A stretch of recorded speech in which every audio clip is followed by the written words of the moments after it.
Good evening. It's Tuesday, October 5th, and I'd like to call this public meeting to order of the Tucson Unified School District Governing Board. May I ask for a roll call to establish quorum, please? Yes. Dr. Gervosha? Ms. Luna Rose? Here. Ms. Shaw? Here. Ms. Counts? Ms. Grijalva? Here. Thank you. Now we're on to land acknowledgement statement. I have Haley May Valenzuela. Are you on, Haley? Yes, I'm here. Oh, thank you. Haley is a freshman at Pueblo High School. Haley May is a proud member of the Tohono O'odham Nation and is a member of the Topa and Babokiveri District. She's also a member of Tribal Images Youth Council. Haley May wants to be a social worker and enjoys her early childhood class and her folklorico class. You're very busy, Haley May. Would you honor us by reading the land acknowledgements? Yes.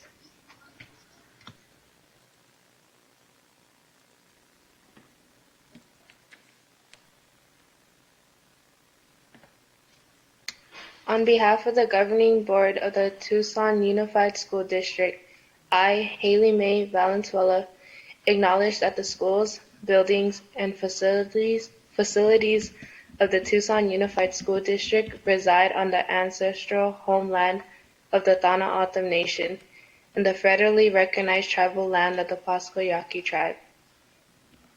Thank you so much, Haley May. Really appreciate you taking time out to join us this evening. And hopefully I'll see you around Pueblo. Thank you. Is Valeria Portugal, has she been able to join us? No. Ms. Grijalva, she's not able to join the Okay. meeting. Haley May, are you still on with us?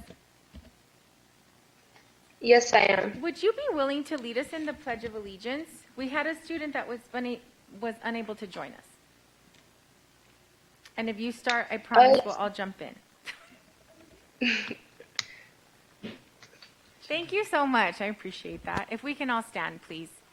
Thank you, Haley, whenever you're ready. Okay. I pledge allegiance to the flag of the United States of America, to the republic which stands one nation, under God, indivisible, with liberty and justice for all. Thank you. and liberty and justice. Thank you, Haley May. I appreciate it so much. Thank you. Okay. Now we're on to agenda adjustments. Dr. Trujillo? Yes, President Grijalva, I've got a few agenda adjustments for the Governing Board's consideration this evening. First, I'd like to recommend that we move our COVID-19 readiness item 7.2. Then I would like to move our transportation update. We have guests joining us from Transpar. I'd like to move that up, item 7.1. And then our annual financial report, one of the two major reports we hear from finance all year. That's a big one. I'd like to move that one up as well. Those will be the three. So the exact order, because of our guests, I'd like to start off with our transportation update and hearing from the folks at Transpar, and then our COVID-19 readiness item, and then the annual financial report. So can you give me the agenda numbers, please? Agenda numbers 7.1, 7.2, and then we would go let me look it up here. Annual financial report is item 6.3. 6.3. Okay. Board members, any additional items? Any objection to moving these items up? Okay. All right. And so you'd like that right after call to the audience? Right after the call to the audience. Okay. Okay, thank you. We will do that. And now we're on to superintendent report. Dr. Trujillo. Yes, President Grijalva, members of the governing board, and members of the viewing public, welcome. It's good to see everybody back this evening. I will do a screen share. Have a couple of items of note tonight as we get started. The 40th day occurred on Monday, and hopefully everybody can see this. And today marks a day number 42 of the instructional year, and the district is up 516 students as compared to the 40th day from last year. Arcade schools, of course, showing some great signs of an enrollment recovery, up 214. But it was the district's high schools that noted the largest increase year over year at 504. We are still noting a reduction of 151 at the middle school level. And we are looking forward to the ITS Division's annual 40th day report that they give to the board. We have got that one booked for the November 9th governing board meeting. And just a quick update, all of you, I'm sure, that are watching are well aware of the recent Maricopa County Superior Court ruling from September 27th. Maricopa County Superior Court Judge Catherine Cooper ruled HB 2898 to be unconstitutional. Most importantly, with this ruling, the HB 2898 provisions that have been stricken not only include the ban on mask mandates and a school board's ability to implement a mask mandatory policy, but also vaccine mandates and that prohibition on the teaching of quote-unquote controversial topics that some say was an attempt to limit or prohibit any instruction related to critical race theory or even our own culturally relevant classes. That provision has also been stricken as a part of 2898. And of course, another provision stricken with the court's ruling is the authority of the AG, or the Attorney General, to sue school districts that call for a shutdown or closure.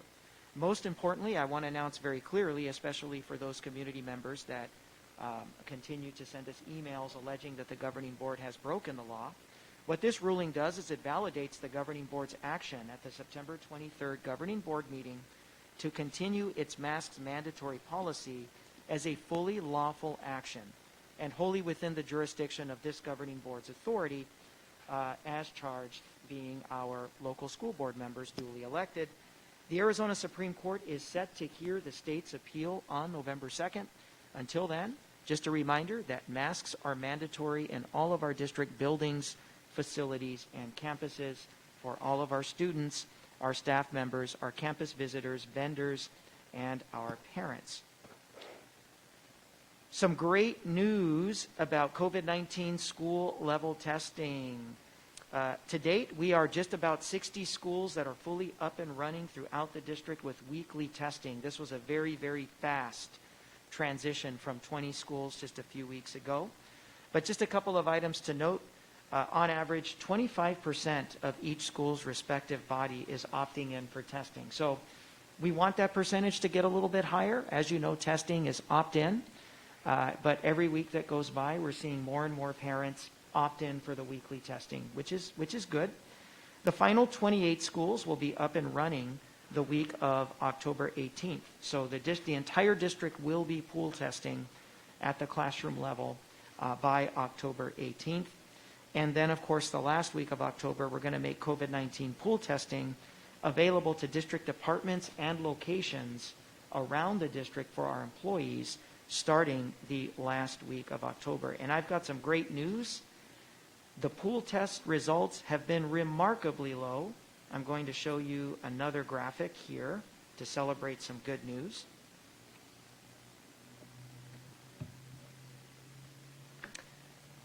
So far, with 62 schools testing on a weekly basis, we have facilitated a tremendous amount of pool tests.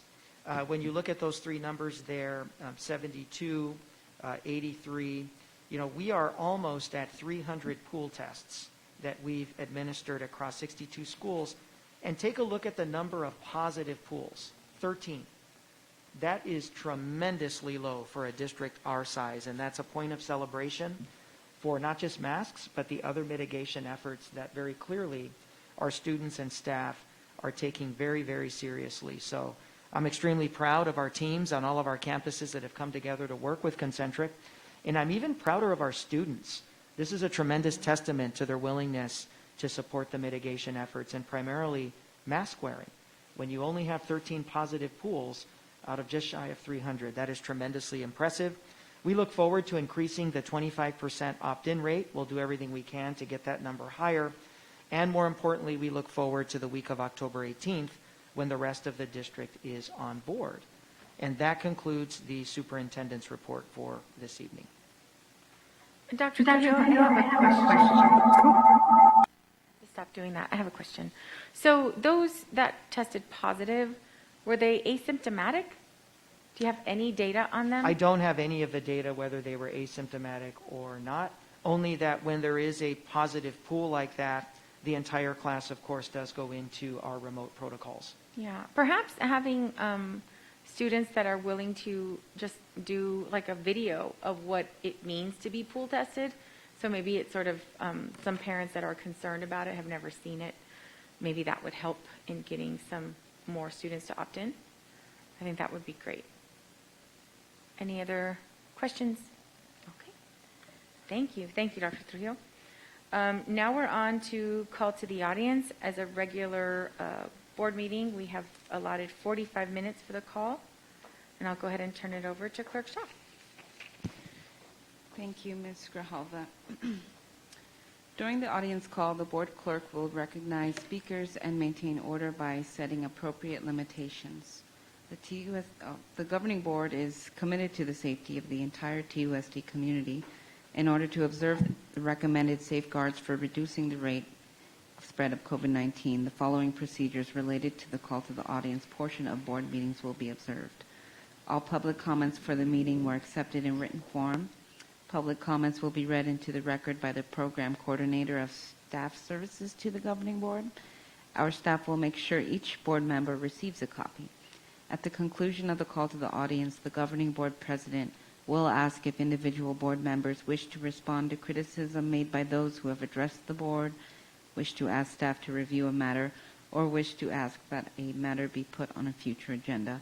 By law, at most, 2 board members can address any single issue raised during the call to the audience. Contents of this card are public information. And our first letter is from Kira Salentis. Thank you so much for considering a raise for substitute teachers. The raise will help keep TUSD competitive with other districts that are currently paying much more than TUSD. This raise will be beneficial to substitutes, but why should sub be paid $15 a day less during their first 20 days of work each school year? You recently eliminated the trainee wage for bus drivers. Why keep a trainee type of wage for certified substitutes that is repeated year after year? We are not trainees. We'll eliminate the hard-to-fill schools. The slideshow says hard-to-fill rates are taken into account, but other than that, it is not mentioned. Please vote in favor of the raise, but eliminate the 20 days at a lower rate. Thank you, Kira Salentis, substitute teacher. And next is Bets Putnam Hidalgo. Good evening, Superintendent Trujillo and governing board members.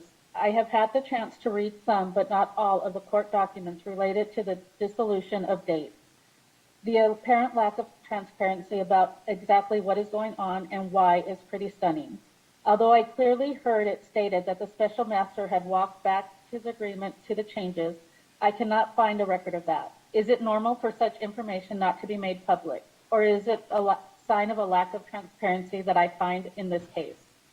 So many things just do not make sense. The program evaluation tells us that the program was working well. As an owner of an old house, my dad always said, if it ain't broke, don't fix it. So I cannot for the life of me see the logic in all the changes made. And the explanations given just don't add up. The district needed teachers, and as stated repeatedly, the district needed to be fiscally responsible.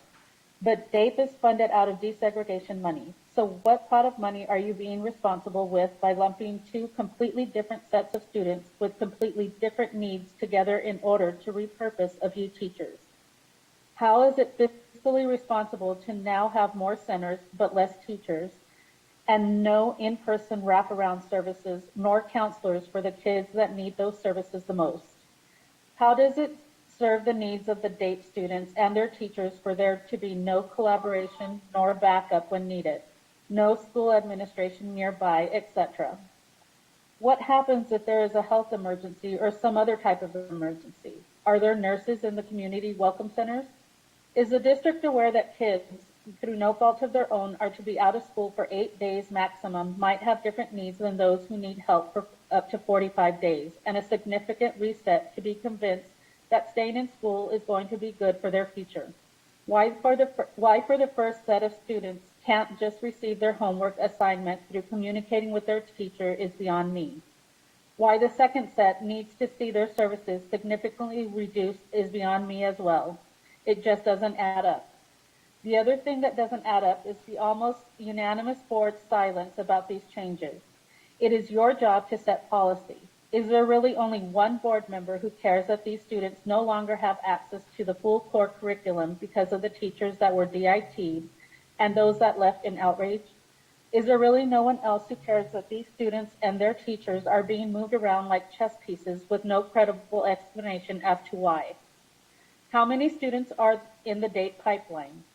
TUSD has seen prank bomb threats and is now waiting on TikTok challenges that include graffitiing the schools and slapping teachers.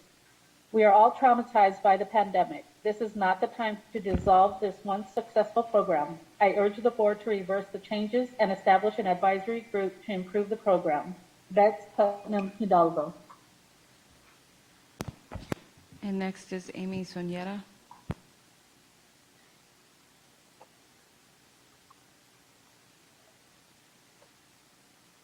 We, the parents, are still wondering why you, the governing board and superintendent, are still not following the science that the risk of COVID-19 in children is so low that any imagined benefits of masks cannot possibly outweigh the risks.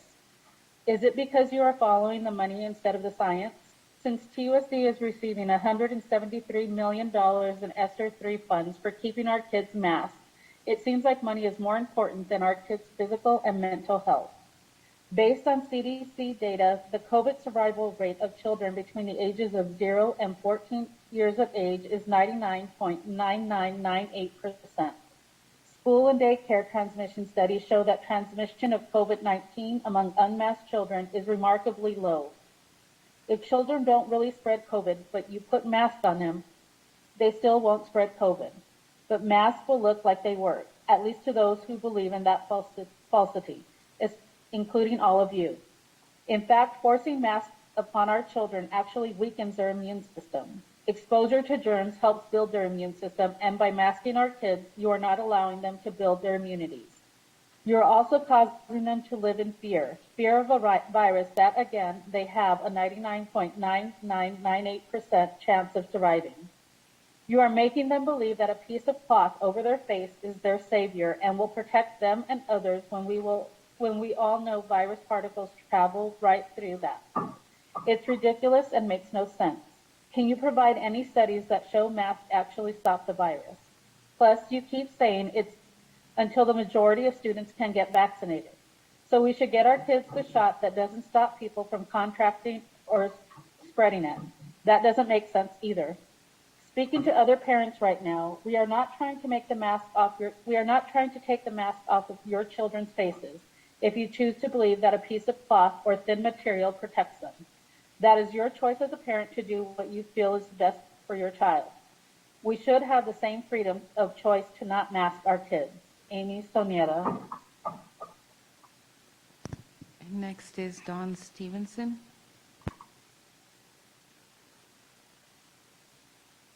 I am completely disgusted with the board members as well as Superintendent Trujillo. You are not in this for the safety of any children. You are in this for the money you gain from COVID, which I will remind you is the taxpayers' money. One day you will stand before God and be judged for your actions. Now therefore be wise, O kings, be instructed, you judges of the earth, serve the Lord with fear and rejoice with trembling. Kiss the Son, lest he be angry and you perish in the way, when his wrath is kindled but a little. Blessed are those who put their trust in him. Psalms 210-12. I have training in mask usage, as I told you before, and these masks do not stop or help reduce transmission from contracting COVID. You are putting our children in a greater risk of getting RSV, which is more dangerous for them. Also, I will let you know, I now have a serious medical issue from the county city mask mandate that was in effect earlier in the year and part of last year. If any of these children get the same medical issues, not reversible by the way, or any other serious medical issue from you suffocating them, I hope each parent sues you on a personal level as well as the district. The government and elected officials were not elected to control the people. You're considered servants of God and you work for us. You are overreaching in your role. The board are not our chosen healthcare professionals. You should only be speaking on issues for education improvement. Adelita, nobody can take you serious. You have been caught numerous times in public while the city-county mandate was active without a mask, as well as at a TUSD location with your child maskless after the board issued a mask mandate. You are a total hypocrite. Sadie mentioned in one meeting she does not want her child around other children that don't have masks. You need to keep your child at home if you are fearful of what she may get. Natalie mentioned she likes her mask. Good. Keep it. We are just simply asking choice. I would never impose anything on any of you saying you couldn't wear a mask, yet here you are being dictators telling people that they have to do. The general public wants to get back to our normal, not the board members' normal. You all may say you aren't afraid, but if you fear breathing without a suffocation device on your face, I can tell you that you do have a fear. Stay home, let us live, let us be. You and your children can learn and work remotely until your fears are gone. What you are doing is child abuse, and you are being dictators. You still have schools that have major drug use and students engaging in sexual intercourse on campus. If you truly cared about these kids, we would not have drugs on campus nor these types of acts mentioned above. I've asked for one study proving masks stop or reduce. I've asked for the one study proving masks stop or reduce the spread. I have yet to receive anything. Excuse me, Ms. Peña. This speaks volumes. Ms. Peña, the 3 minutes are up for this comment. Thank you. You're welcome. And next is Melissa Conroy. Jabra, Sadie, Adelita, Robbie, Layla, and Natalie. As you are all aware, since I write in for every board meeting, I am opposed to the mask mandate and mandatory vaccines for K-12 by the school board and the total and complete takeover by the Pima County Health Department. You are all in violation of our parental rights under ARS 1-601 and 1-602. In addition, you are in violation of ARS 8-201. This establishes the legal definition of abuse in state law. Abuse means the infliction or allowing of physical injury, impairment of bodily function, or disfigurement, or the infliction of or allowing another person to cause serious emotional damage, as evidenced by severe anxiety, depression, withdrawal, or untoward aggressive behavior, in which emotional damage is diagnosed by a medical doctor or psychologist and is caused by the acts or omissions of an individual who has the care, custody, and control of a child. School districts across Arizona are being permitted to violate state statute and abuse our children with impunity. This needs to stop. ARS 13-3623, under circumstances other than those likely to produce death or serious physical injury to a child, any person who causes a child to suffer physical injury or abuse, or having the care of or custody of a child who causes or permits the person or health of the child to be injured, or who causes or permits a child to be placed in a situation where the person or health of the child is endangered, is guilty of an offense as follows. 1, if done intentionally or knowingly, the offense is a Class 4 felony. 2, if done recklessly, the offense is a Class 5 felony. If done with criminal negligence, the offense is a Class 6 felony. Any TUSD governing board member who continues to allow this illegal takeover and action by the Pima County Department of Health will be dealt with. You are hereby giving your final warning. You also need to face us, stop hiding behind the screen, and make the school board meeting in person. Melissa Conroy, TUSD mother of 2. And next is Guadalupe Heininger. Good evening, Superintendent Dr. Trujillo, Legal Counsel, President Grijalva, Clerk Sean, and board members.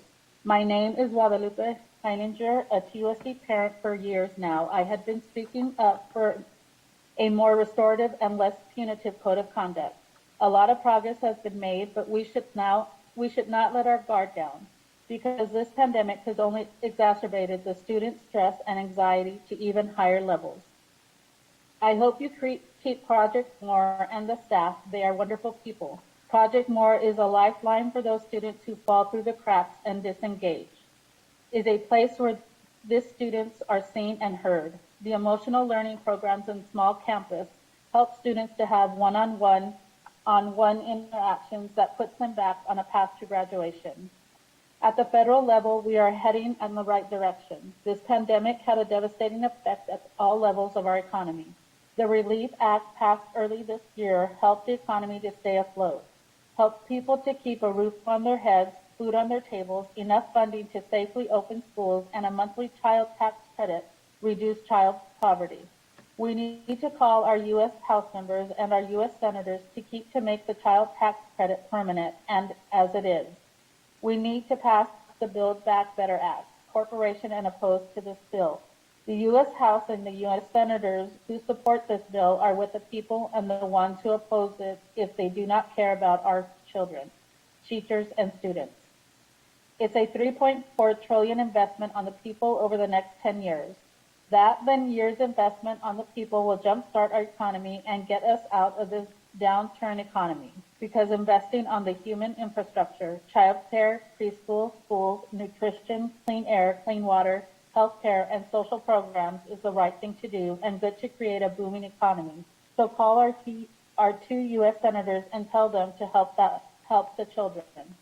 Our economy is at stake if we do not pass the Build Back Better Act and to restore People's Voting Act and take big pocket money out of politics and better fair redistricting. We need to pass the For the People's Act and Voting Rights Advancement Act. At the state level, we need to stop the insanity and focus on helping struggling teachers, students, and parents who need help on these hard times. We want you to pay. We want you to pay TUSD million you owed and stop being a roadblock to progress. We need to use AIM standards and assessment not as a requirement to graduate, but as measures to their performance. AZ Merit has an infrastructure challenge that makes it difficult to administrate. AIMS is a way to meet the needs of the students. Choosing AIMS is a way we can address attrition rates among our teachers. Guadalupe Heininger. Next is Jennifer Sprung.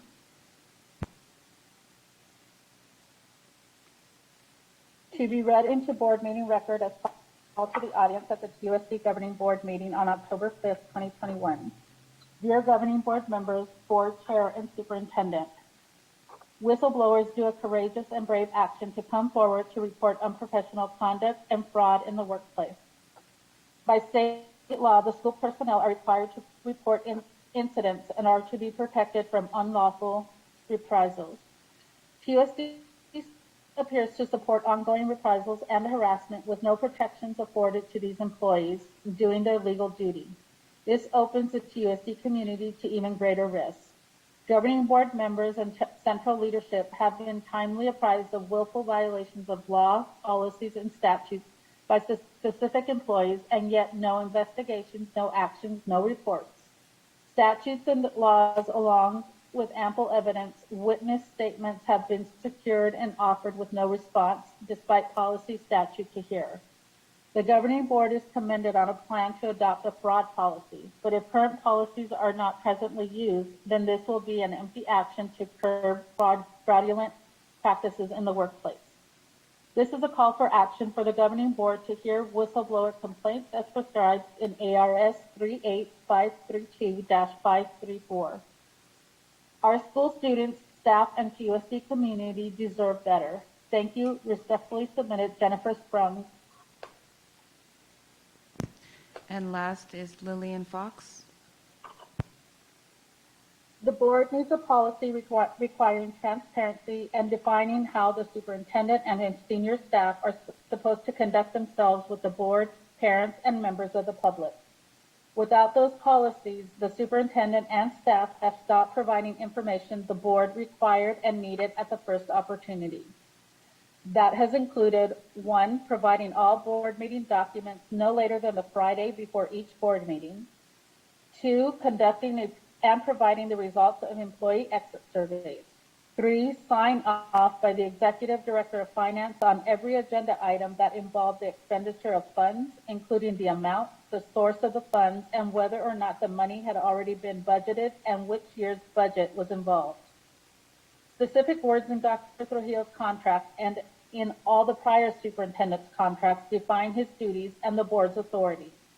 They begin with 2, the superintendent shall perform the duties, followed by a list of his duties ending with all subject to the board's exclusive authority to hire and fire employees and determine employee compensation. That's right, the board, not the superintendent, has the exclusive authority to hire and fire employees and determine employee compensation. That's why every month, for far longer than the 6 years Executive Director Hauser has been an HR director, the talent acquisition report has been brought to the board for approval. Among other things, the report has always listed every employee who is separating, including whether they are retiring, resigning, have died, or have been fired. For the last 2 months, Ms. Hauser and Dr. Trujillo have omitted the reason employees are leaving TUSD. That usurps the board's exclusive authority over firing employees and makes it impossible to tell when Dr. Trujillo is unilaterally laying off employees and when there are high resignation rates among critical employees such as bus drivers, ex-ed teachers, and ex-ed assistants. Dr. Trujillo started down this road of usurpation and also abrogation of the TEA agreement in February 2020 when he asked the board to change the name of the 2019-20 temporary contract to the 2020-21 probationary teachers contract. He and Ms. Pfizer have used and are still using the so-called 2020-21 probationary teachers contract to make not just all teachers and ex-ed teachers, but all nurses, counselors, and social workers hired in 2021-22, 2020-21, and 2019-20 temporary employees who are not covered by the TEA agreement. They can all be laid off without cause or process.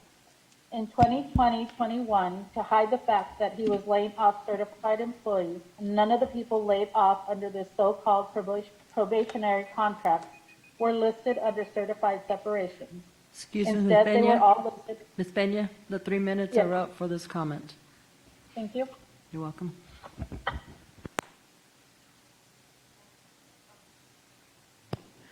Okay, that's the last speaker, so I'm going to go ahead and close the call to the audience and ask if any board members wish to respond to any of the comments. I will say there were at least 2 requests for additional information about the efficacy of mask use, and our Pima County Health Department with CDC released the MMWR, which is a Morbidity and Mortality Weekly Report dated September 24th. And the title is Association K-12 School Mask Policies and School-Associated COVID-19 Outbreaks, Maricopa and Pima Counties. And in this, it clearly documents the schools that were able to participate. They had 1,020 of 1,041 schools that are K-12 schools that are public non-charter schools.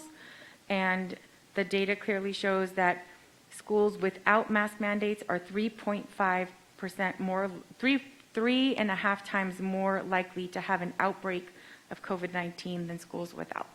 And so I encourage people to look that data up because it was very telling. Any additional? Okay. Thank you. Oh, yes. Go ahead, Ms. Shaw.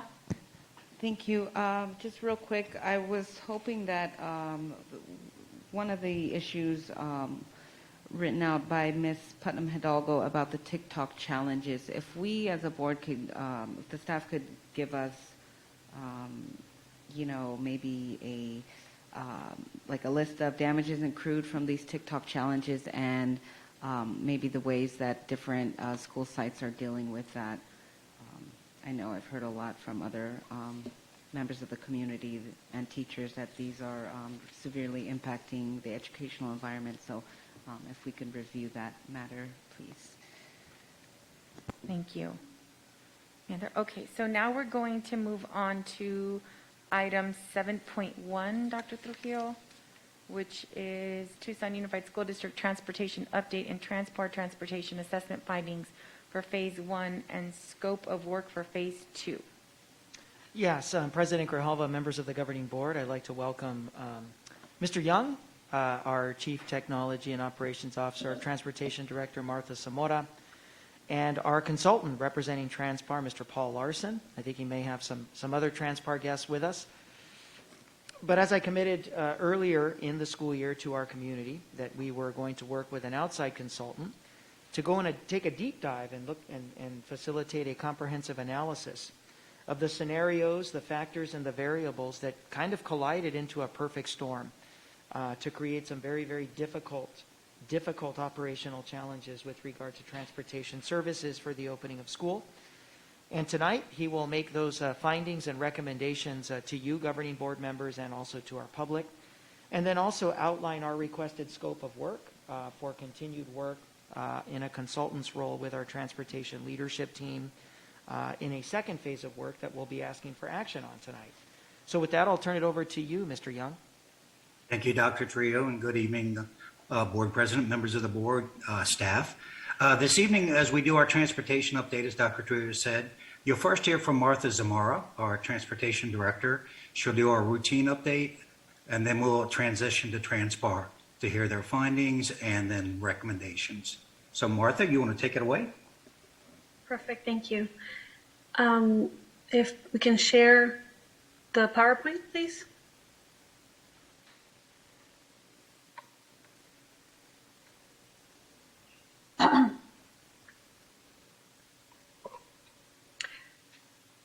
So while we get that going, good evening, Dr. Trujillo, President Grijalva, and members of the board.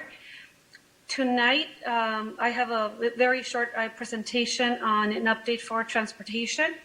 We have two topics that we will be covering, and that is the driver pipeline and then students that have been routed. So if you can move on to the next page, please. So driver capacity and students served. Next page, please. Thank you. So we brought tonight a different way of looking at the application pipeline. We figure that this might give us a better way to understand the number of applicants that are coming through the pipeline. And we understand that on a weekly basis, when I bring information to you, those numbers change. And this will give us a better way to clearly see what's coming in and what's happening with those applications. So I will let you know that as of last week on Monday, we started doing geotargeting, which is advertising around our community, and we have seen an increase in applications. So we are interviewing on a daily basis, but for now, here's what we have. We have, in the status of the drivers, we have 11 drivers in training, and then we have 3 that are just waiting for their certification to come in. So any given day now, as we get their certification, they could be on the road, and then we have the other 11 drivers that are going through the training, and we should start seeing them in the next few weeks, all of them coming through the pipeline. And then in the training pipeline at the bottom, you could see on a weekly basis the number of applications we have received since the beginning of, I guess, mid-July. That is the number of applicants that have started training, so our drivers in training. And since the beginning of July, we've had 26. Out of those 26, we have 5 that have been certified, and then 18 that are still in the training pipeline, and 3 that didn't quite make it through the training. But fortunately, those candidates were able to take on one of our other positions as a monitor, which also helps within the department.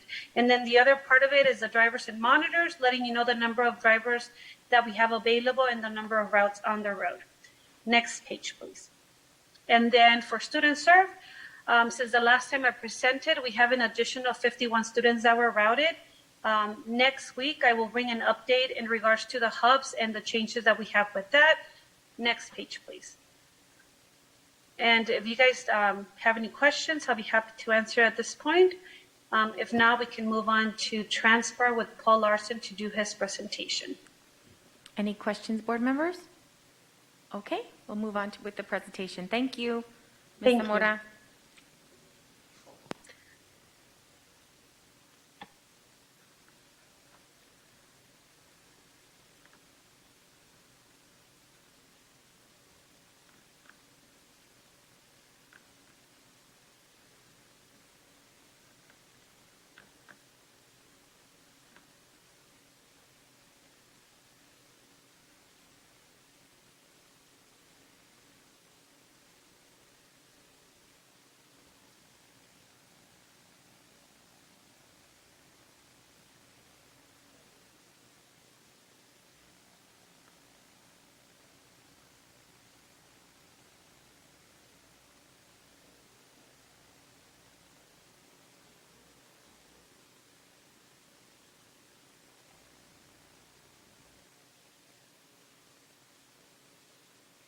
Jane, do you have it? It's the one with the really long name.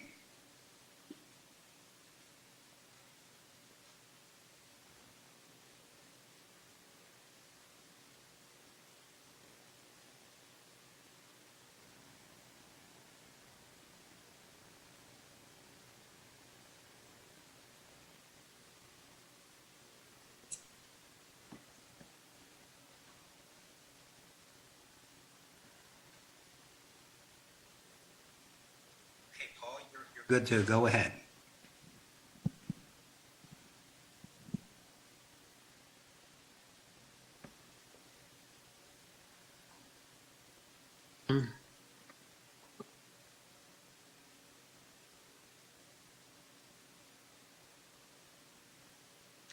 I think we have Mr. Larson online. Yeah, we do, Dr. Trujillo. Okay. Paul, you're muted. There you go, sir. There you go. Okay, we all right? Okay. President Grijalva, members of the board, Dr. Trujillo. I'm Paul Larson with Transpar. I've got some experience with the district. I was transportation director in Tucson in 2012 and have known Martha since then. Came back in 2015, 16 when somebody left on short notice. And it was a nice experience for me to come back and be involved with TUSD again. Anyway, what I have here, if we'll move to the next slide, is on our first two slides here. One is this project scope, and the next one is an executive summary. I'll just touch on one particular point here and move on to the details of what we found. One thing mentioned here in the project scope is retention. Would like to say that the retention stipend put into effect by the board has worked very well. There's been one driver quit since the start of school in August.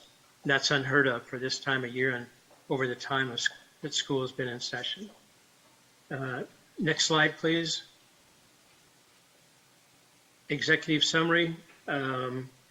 We focused on the drivers, hiring, recruiting, training. I looked at some other areas, but the heart of the issue here is the driver issue. Would like to move on to the next slide, please. And this gets to the heart of the issue and the intensity of the labor market that we're in. First point is, as you all know, nationwide shortage of bus drivers, some more severe than others. This little graph here points out the labor market, a key issue about the labor market in Tucson. I would like to say Dr. Trujillo has referred to a perfect storm situation, and it certainly happened in Tucson. And in my view, there were two elements to that perfect storm. One was the onset of COVID, which was a sudden event, and the other element key to this was the over time diminishing gap between Arizona minimum wage and the starting wage for drivers at TUSD. And in this table, you can see that in 2012, TUSD driver starting pay was $12.03. The Arizona minimum wage was $7.67. From June 2012 to June of 2021, the driver starting pay went up 11% over those 9 years, while the minimum wage went up almost 60%. So we're in, not only is it a competitive market for labor, it's a intensely competitive market in the driver area. What that leads to is the need to have a very competitive, best you can be recruiting process. And that process, recruit, hire, train, that's what it takes to get a driver. Let's move to the next slide and talk about recruiting. In recruiting, what we found was the process in place today is not competitive and needs to be reconstructed, I say here. One of the key elements is that leadership for the recruiting process is assigned to a facility manager. That's not their primary duty. Obviously, their primary duty is operating the facility. Consequently, recommend hiring a dedicated recruiting manager that works all day, every day, focused on recruiting, working with the training team, new methods, new ways. Part of that whole process of building up recruiting is better methods and tools, setting goals and measuring results is really important here so that there's feedback to the team. How are we doing? How did we do last week? What did we learn? So there's a constant feedback process going on. Along the way, you look at what elements you have to work with in recruiting, from what you offer and how you present it to how your pay and incentives stack up in the marketplace. And there are some key metrics here that we'll be tracking, and we've started the tracking. And Martha has talked about one of those, and that's how many have started training and how many are finishing. Another key element that comes ahead of that is the number of applications, and that is an absolutely key element here as you measure the effectiveness of the recruiting. There are two parts to that. How many applicants do we get, and out of those applicants, what percent make it through the training program? And those variables you need to watch, because as time goes by, it will give you an indication of looking ahead, what you can project in the way of driver availability. Let's go to the next slide on hiring. Hiring, what we found, well, in any hiring process, two elements to success: speed, how fast can you go? And secondly, how personal is the touch? On the speed issue, TUSD was losing up to a week of time because interviews were scheduled on a weekly basis. You might ask, why would you do that? Well, there was a time when that worked really well because there were enough applicants that it was more efficient to interview 15 or 20 at a time or have an orientation meeting. In today's market, with the number of applicants, it makes sense, and it's a necessity to be quick. So we've changed the process to where if you apply today, you'll be interviewed tomorrow. You'll get a phone call. On the personal touch, a lot of communication was by way of email, both between transportation and HR. That's already changed, and changed from a combination of email contact as well as personal phone calls. So we've tried to speed that process up as much as possible. The total time it takes to get a driver through the process, it was 10 weeks, and that's 2.5 months. Long time. It can be done in 8 weeks if the applicant does their part and we all do our part. And mentioned it's a continuous process to evaluate how we're doing. Next page on training, next slide. Training, there are 3 things about training. Number one, the training department, the group does a really good job. So training is a very, very solid in the process. In looking at the pipeline, one question is, what's our capacity to train? Can we train, if we got a whole lot of applicants, how many can we handle?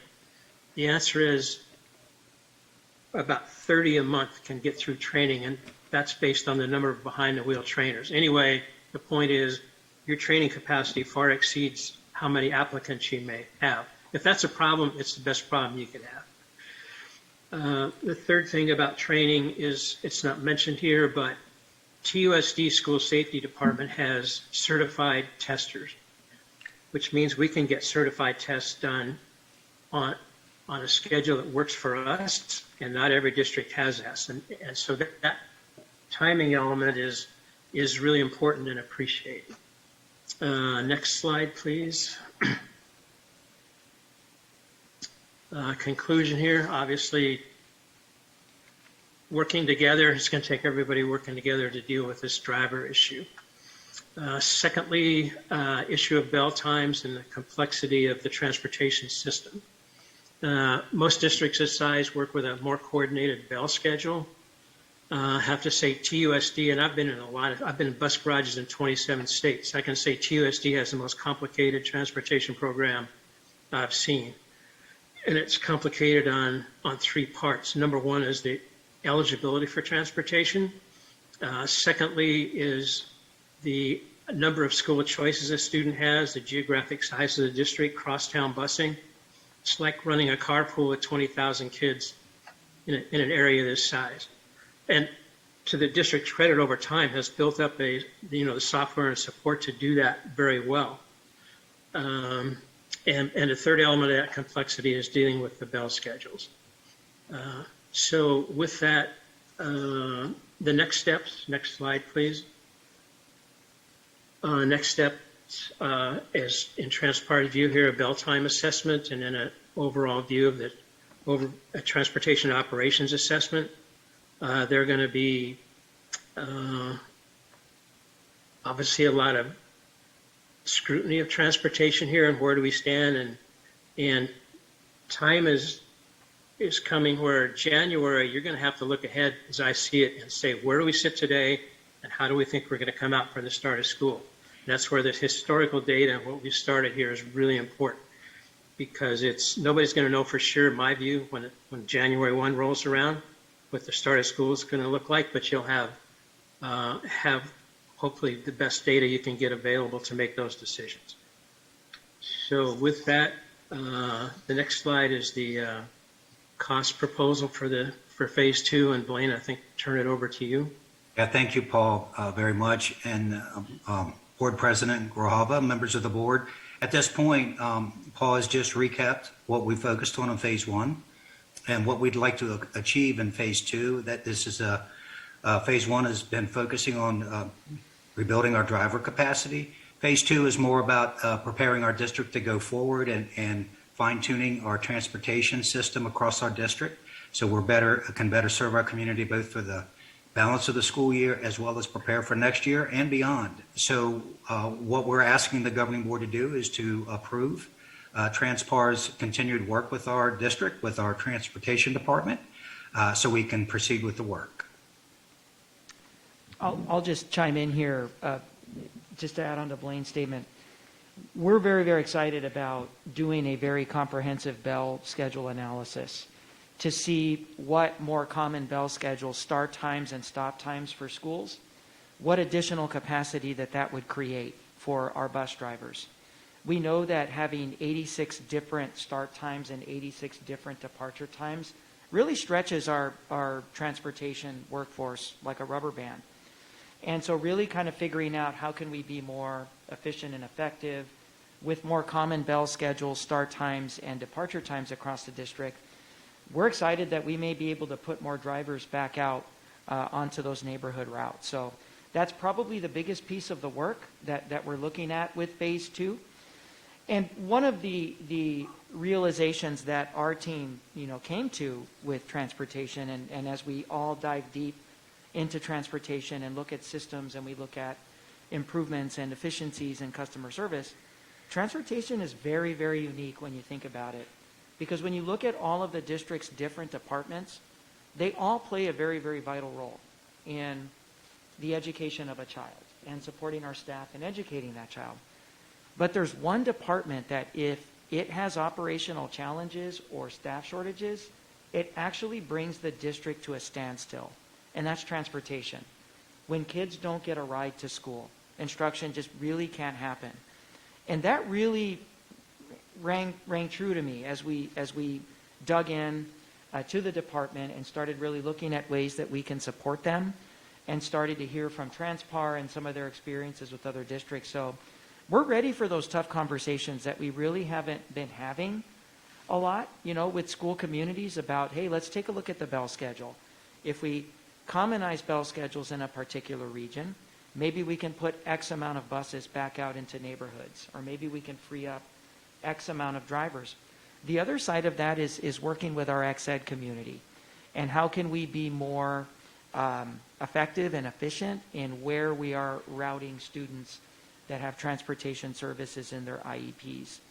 So when you have 300 or 400 students with comprehensive transportation needs in their IEPs, and they're going to 86 different schools because they have door-to-door service, we're also stretching our transportation infrastructure very, very thin. So looking at more of a regional hub model to serve our students with disabilities, I think is a conversation, and obviously we're going to be very inclusive with the ExEd department and also our ExEd parents to make them a part of this conversation as we work with Transpar to take a look at some of these structural reform efforts. So we're very excited to make this recommendation for the board. We are asking for action to continue the phase 2 work. Thank you, Mr. Yan. Board members, questions? Yeah. Thank you. Ms. Counts moved the item. I'll second. I have a quick question. Yes, go ahead, Ms. Luna Rose. Dr. Trujillo, just out of curiosity, and I think for those of, well, all of us went through the school system, but I'm assuming that bell schedules in the past were set to help with like the staggering of times for buses. Is that my understanding? Is that kind of how that worked? So right now, what we have is real 100% complete autonomy with a school's ability to set its start time and its end time.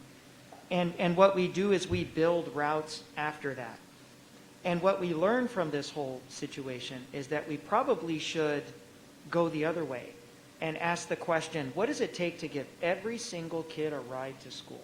What does it take to put all the neighborhood routes back the way that they were?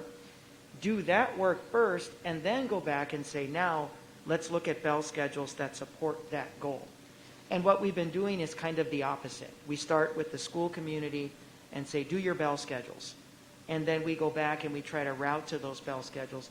And we're talking about really flipping that and starting with the end in mind in terms of what is it going to take to get everybody a ride to school, whether they're an ExEd student or whether they're a neighborhood student or they're a magnet student or a transfer student, students that are doing open enrollment. We want to kind of start with that whole end in mind with our workforce first. Okay. And then my follow-up question is, I know you just talked about ExEd students, but I'm assuming we're also, because I do believe we're federally mandated to make sure that the McKinney-Vento students are being served as well? Absolutely, yes. And it's, McKinney-Vento students are, that's the other group. But where I mentioned ExEd is McKinney-Vento students don't need very, very specialized facilities for instruction, right? Medically fragile students do. Students with comprehensive medical need inside of ExEd, they do. So they can only really go to a handful of locations in the district that have been outfitted and equipped to house self-contained programs. Where a McKinney-Vento student, unless they're in one of those categories, which the majority of them are not, they can get routed to the school of their choice. And so they can get on a hub, they can get on a neighborhood route. There's not the same comprehensive nature and planning for their placement as there is for ExEd, which is why our medically fragile and our self-contained ExEd students that have transportation services that require door-to-door service to a particular school does present a challenge, because for every situation like that, you have to use one driver for that one student. The bus that they're using to go pick that student up is not full. It can't be full. It's smaller. So you're not maximizing your space with that bus. You're taking a driver out of the field. And so now taking a look systemically to say, is there a way we can do that better? Is there a way that we can still deliver these services to our ExEd students, but maybe like we do in summer school, where there's a hub model, where inside of each region, you have a select group of schools that become an ExEd service block, where you can start having your transportation flow into this one area with 20 or 30 or 40 students with transportation provisions versus having 20 or 30 students with transportation provisions in their IEP going to 30 or 40 different schools across the district. And so that's the spirit of really what we're going to be looking and talking to Transpar about, working with our ExEd leadership team. And of course, not missing the opportunity to engage the ex-ed parent community to talk about what benefits this might bring. This might bring faster departure times, earlier arrival times. We might be able to lessen the time that our ex-ed students are riding a bus, if we can take that down from 40 minutes to 15. So we're really going to be working with Transpar to really examine the feasibility of this move. And ultimately, it frees up more drivers to put back into those larger neighborhood routes. Okay, thank you. Ms. Shaw.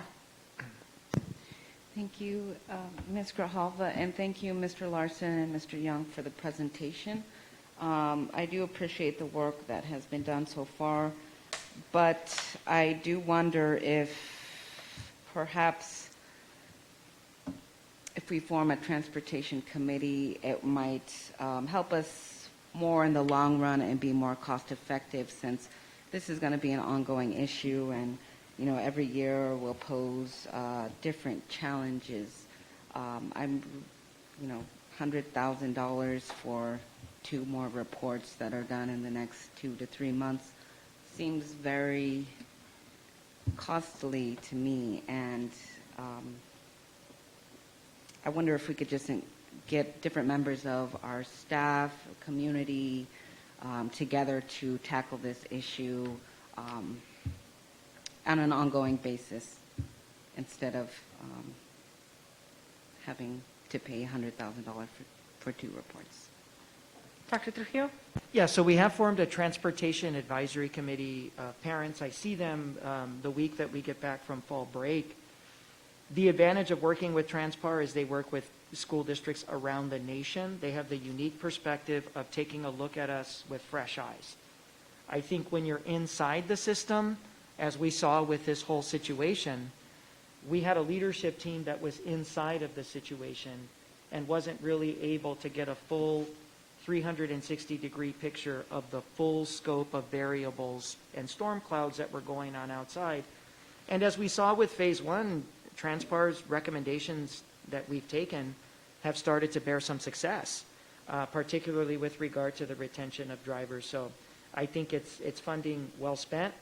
I don't think that this is a position we want to be in next year, but now with 50 or 60 driver vacancies, the funding is there to go ahead and, at least for this semester, look at phase 2 to try to pick up these recommendations. I think that the Bell schedule analysis is going to be comprehensive in scope, and their overall assessment of the department, I think, is going to be fairly comprehensive. So I'm asking the board to move forward, and I'm looking forward to a final report that we can bring the board later on in the spring. Okay, we have a motion and a second. Can I ask for a roll call vote, please? Yes. Ms. Counts? Yes. Dr. Gravosa? Yes. Ms. Luna Rose? Yes. Ms. Shaw? No. Ms. Grijalva? Yes, item passes 4-1. Thank you. Now we're on 7.2, TUSD COVID-19 Readiness and Response District Update, September 23rd through October 5th. Dr. Trujillo. Yeah, President Grijalva, board members, we're back, and we are asking for action on 2 items here inside of the COVID readiness.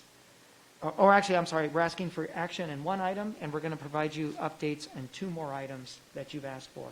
So we're back, and we're asking for an action to approve the Maxim Staffing Solutions contract exclusively for Tuva teacher positions, not for subs. And so we've posted the contract. It's online. It's been online for public review. It's a public attachment. And we rewrote the specific language that we're asking for Tuva teacher positions.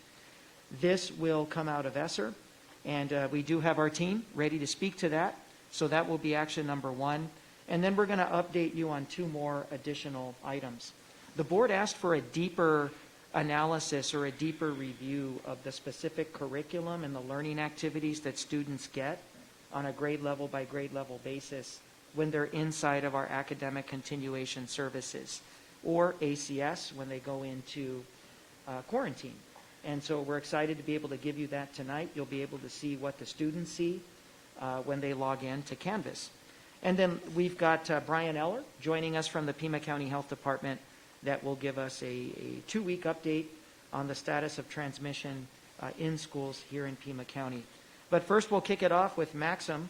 I want to welcome Diana Kierfoot and Flory Hewitt to address any additional questions that we may have with regard to Maxim, or if you want to facilitate the brief presentation, that would be great as well. So thank you. Dr. Trujillo, we did have a pretty extensive Okay. discussion about this item. So if you can just publicly state or put the slide up exactly what it is that you're requesting board authorized tonight. Absolutely. If we can skip to the final recommendation.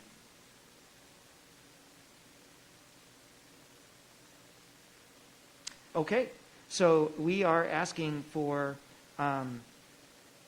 the contracted services from Maxim, as I wrote in the BAI language, the contracting of Tuva general education teachers. This does not include subs. The hourly rate of pay would be $58 an hour. We talked about that in the first presentation about Maxim, how we're paying a markup for the premium service. The annualized cost for 19 teachers would be $1.3 million. For regular TUSD teachers, we'll be paying $1.48. So a difference of around $18,000 when you subtract out the costs of benefits and everything. It's $157,000 extra. These funds are to be coming out of ESSER 3. So that is our recommendation this evening. Okay, board members? Yes, Ms. Counts?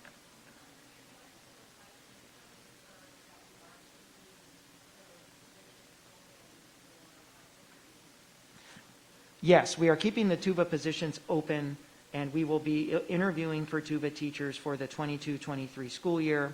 They will be posted. We want to minimize interruptions to students at this time and just go ahead and lock the Tuva teachers down for the remainder of the year.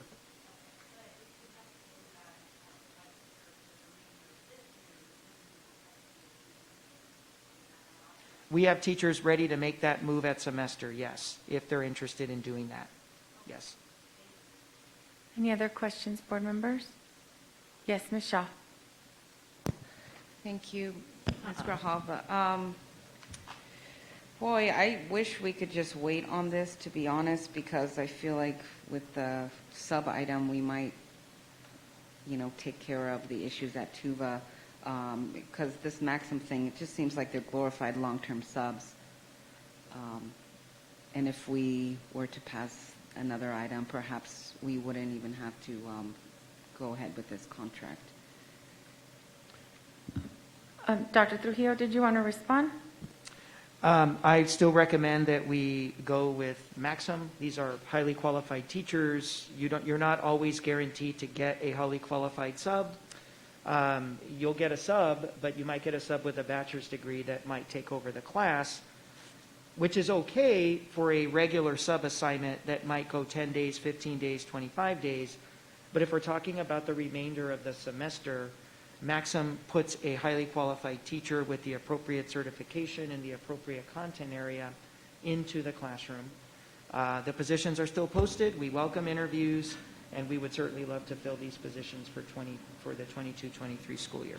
And I do want to say that I've spoken to several principals who say that the fill rates on campuses are low. Very low. And so I think the need is great, and I don't foresee that. I mean, we're not turning subs away from placements. We are desperate to have them on our campuses. So I'm going to, as much as I don't like contracting out, I do know as a parent of a former Tuva student that the need is great. Their class sizes are large, and this is a very short-term sort of Band-Aid fix, and so I'll go ahead and move the item. I'll second. Okay, I have a motion and a second. All those in favor say aye. Aye. Aye. Aye. Opposed? Aye. Item passes 4-1. Thank you. Dr. Trujillo, did you want to go ahead and move on to... Yes, I would like to welcome our program coordinator for Canvas. Ms. Elizabeth Hudson will be taking us on a deeper dive into the... Dr. Trujillo, I'm sorry, can we have Mr. Eller? Oh, He's okay. been waiting. Yep, Mr. Eller. Thank you. Yes. All right. Why don't we move up Mr. Eller, of course, our guest, who is also a part of this overall agenda item. Mr. Eller, if you would like to go ahead and begin your briefing to the board, and then we can go right into Ms. Hudson and Perfect. her overview of academic continuation services next. Thank you. Welcome back, Mr. Eller.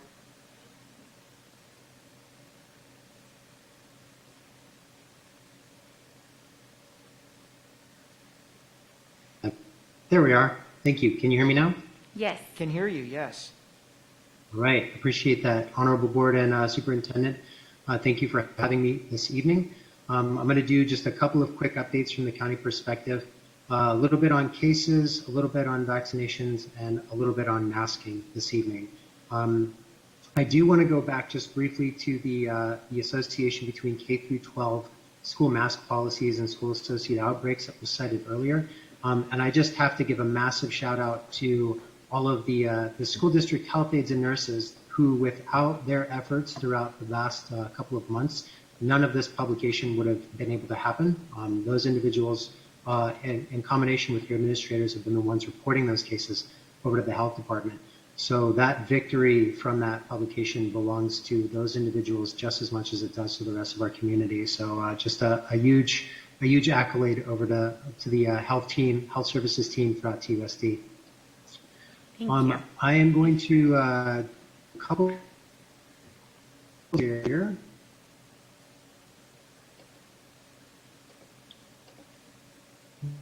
Okay. So first off, from our data dashboard, this is a publicly accessible Pima County website, which I just want to make sure you all can see that. If someone can just give me a quick yes, that'll help. Yes, we're good. Awesome, thank you very much. So from this dashboard here, which is publicly available, you can see the case rates, the vaccine rates, some average daily, weekly reports, and then an overall progress report for COVID-19 in Pima County. I've been emphasizing school cases specifically for our technical assistance that we've been providing to school districts, and we've been using the date of July 20th of this last year to track cases. As of 11:37 a.m. this morning, we've had a total of 2,755 cases reported to the schools team of staff and students for all schools across Pima County, including private and charters and public schools as well. We've had a total of 92 outbreaks. And that's important because when we go back to that mask paper, the K through 12 school associated outbreaks, what that paper is saying is that if you don't have a policy in place, you're 3.5 times more likely to have an outbreak within your school system. TUSD to date has had a total of 21 outbreaks since the 20th of July, which overall in consideration, the size of your district, that is a massive accomplishment. That is an outbreak, of course, is where 2 or more cases are linked within a classroom setting. So to us, from a public health perspective, that just goes to show that what TUSD has been doing in terms of mitigation within classrooms is definitely working. We just want to give you, again, a huge high five for that from public health.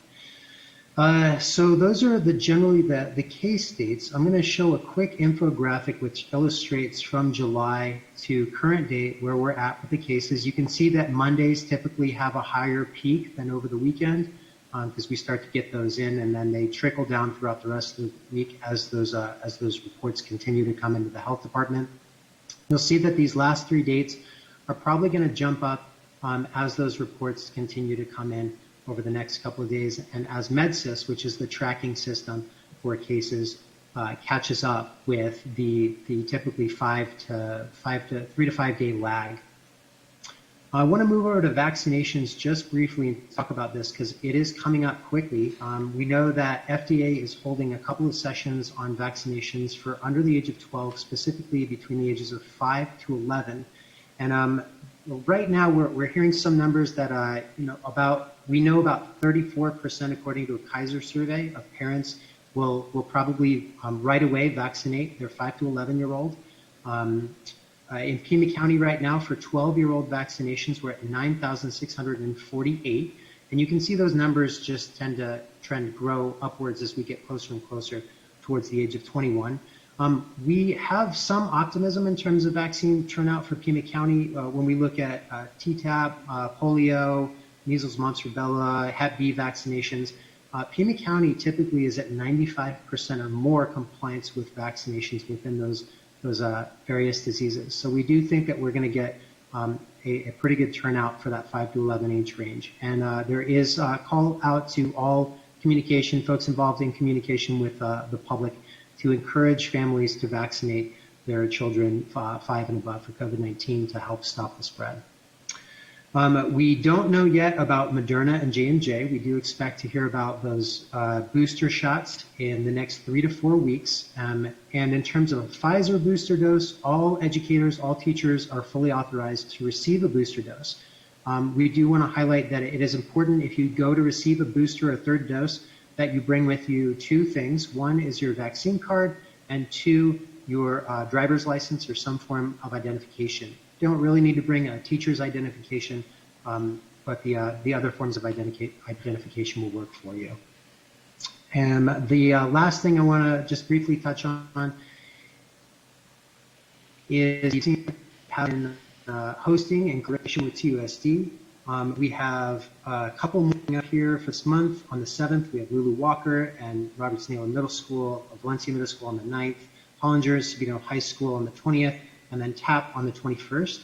We will continue to work with TUSD administrators in order to bring vaccinations out to the public as quickly as possible so that those who wish to get vaccinated have ample opportunity to do so, thereby reducing the need for transportation and trying to accommodate those events as much as possible. That does it for the update for now. I can take any questions if anyone has them. Thank you, Brian. Board members, questions? I think you covered all of the questions I had. So I appreciate that very much, and thank you for joining us. I know it's a long day for you. You're very welcome. I appreciate being here. Have a wonderful night, everyone. Thank you.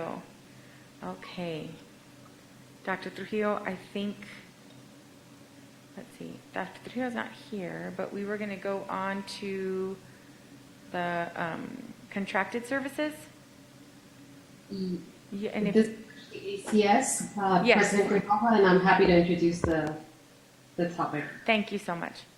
Absolutely. So good evening, governing board members, President Grijalva, Dr. Trujillo, and legal counsel.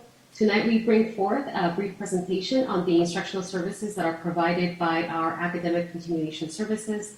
These services are available, as you know, when students have been placed in quarantine. We are joined by our LMS coordinator, Ms. Elizabeth Hudson, who will walk us through how we leverage our newly acquired LMS platform, Canvas, to deliver the lessons. We also have our Director for Alternative Education, Ms. Yolanda Nunez, who will be available for questions regarding the lesson development. And just to give you a brief overview in terms of the lesson development, this was a collaboration between our ACS teachers, one of our school principals, and other district teachers. We utilized highly leveraged standards to develop the lessons and units for 10 to 12 days. For ELA math, teachers do grade assignments that are created within the modules that Ms. Hudson will go over. We do offer some synchronous support during blocks of the day, and students do submit assignments to the ACS teachers that are available, and they pull what's called a completion report at the end of their 10 to 12 days. And these completion reports are sent to a mitigation liaison, and it gets to the teacher of record as proof of the assignments. Additional resources that we use within Campus include Nearpod, we have an enriched editor, and other resources available. So with that brief introduction, I'll turn it over to my colleague, Ms. Elizabeth Hudson. I do have a presentation for that too. Thank you. Good morning, everybody. I am Elizabeth Hudson. I am your LMS program coordinator, and I work with Lori Hewitt. Next slide, please. So the academic continuance services is an opportunity for students who have to learn from home anywhere from 5 to 10 days because of COVID-like reasons. And this is our way of helping students avoid any learning gaps while they're home. At each site, there is a school mitigation liaison who is taking care of all of this information and then passing it along to myself and the ACS team. Once they're referred, there's contact made with the family to see how comfortable they are with technology, signing in, access, and then we place them in Canvas in their grade level course. In K-5, students are completing work for reading and writing and mathematics. For 6-12, they're placed in courses for their core classes, so English, math, science, and social studies. And for some of these, we even have more specific offerings, things like chemistry and biology and algebra. Every day, students will meet with their assigned ACS teacher. This is going to be in Canvas's built-in web conferencing tool, which is called Big Blue Button. They've been testing it out for us as a district to see how that web conferencing tool works, and I've heard nothing but great things about how efficient it is, especially for our younger students, so they don't have to navigate out of Canvas and to Zoom. They're doing everything inside Canvas. When students are done, however many days that they're learning from home, we pull a report from Canvas. It's usually a PDF, and it details what students have completed, the scores they earned for those assignments, and any teacher feedback that was given. Next slide.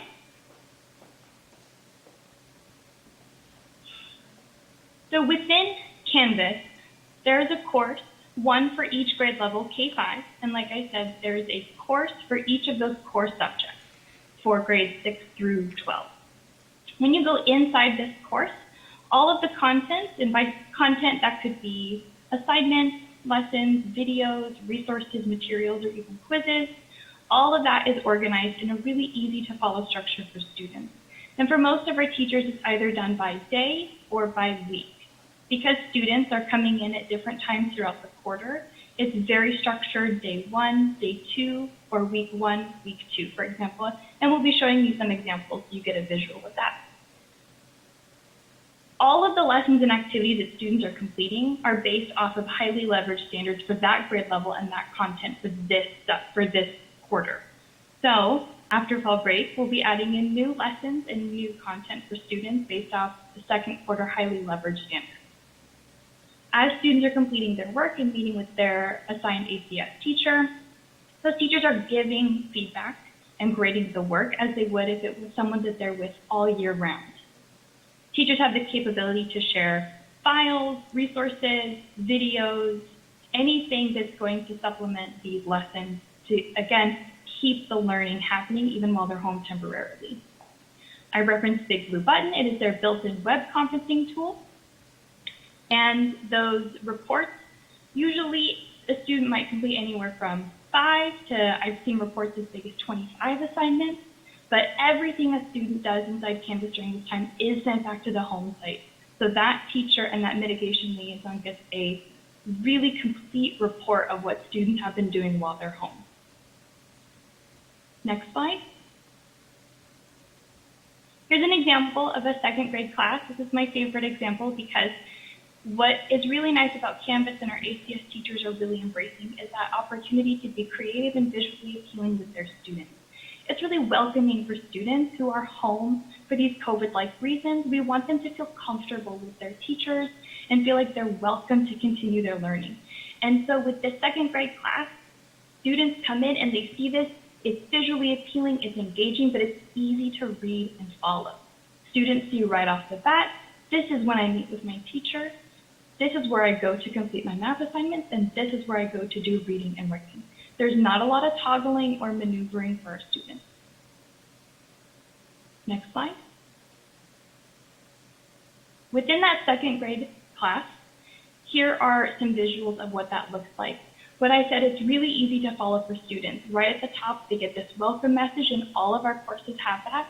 It gives instructions and an introduction on this is what we're doing, here's how you move through this course, here's everything you need to know to get situated and to get started. And then for this class, it's broken up by subjects. The students open up reading and writing, and it's day 1, day 2, very easy to follow, and they know what to do every day that they're home. And then again for math, same structure. Very consistent for our students. Next slide.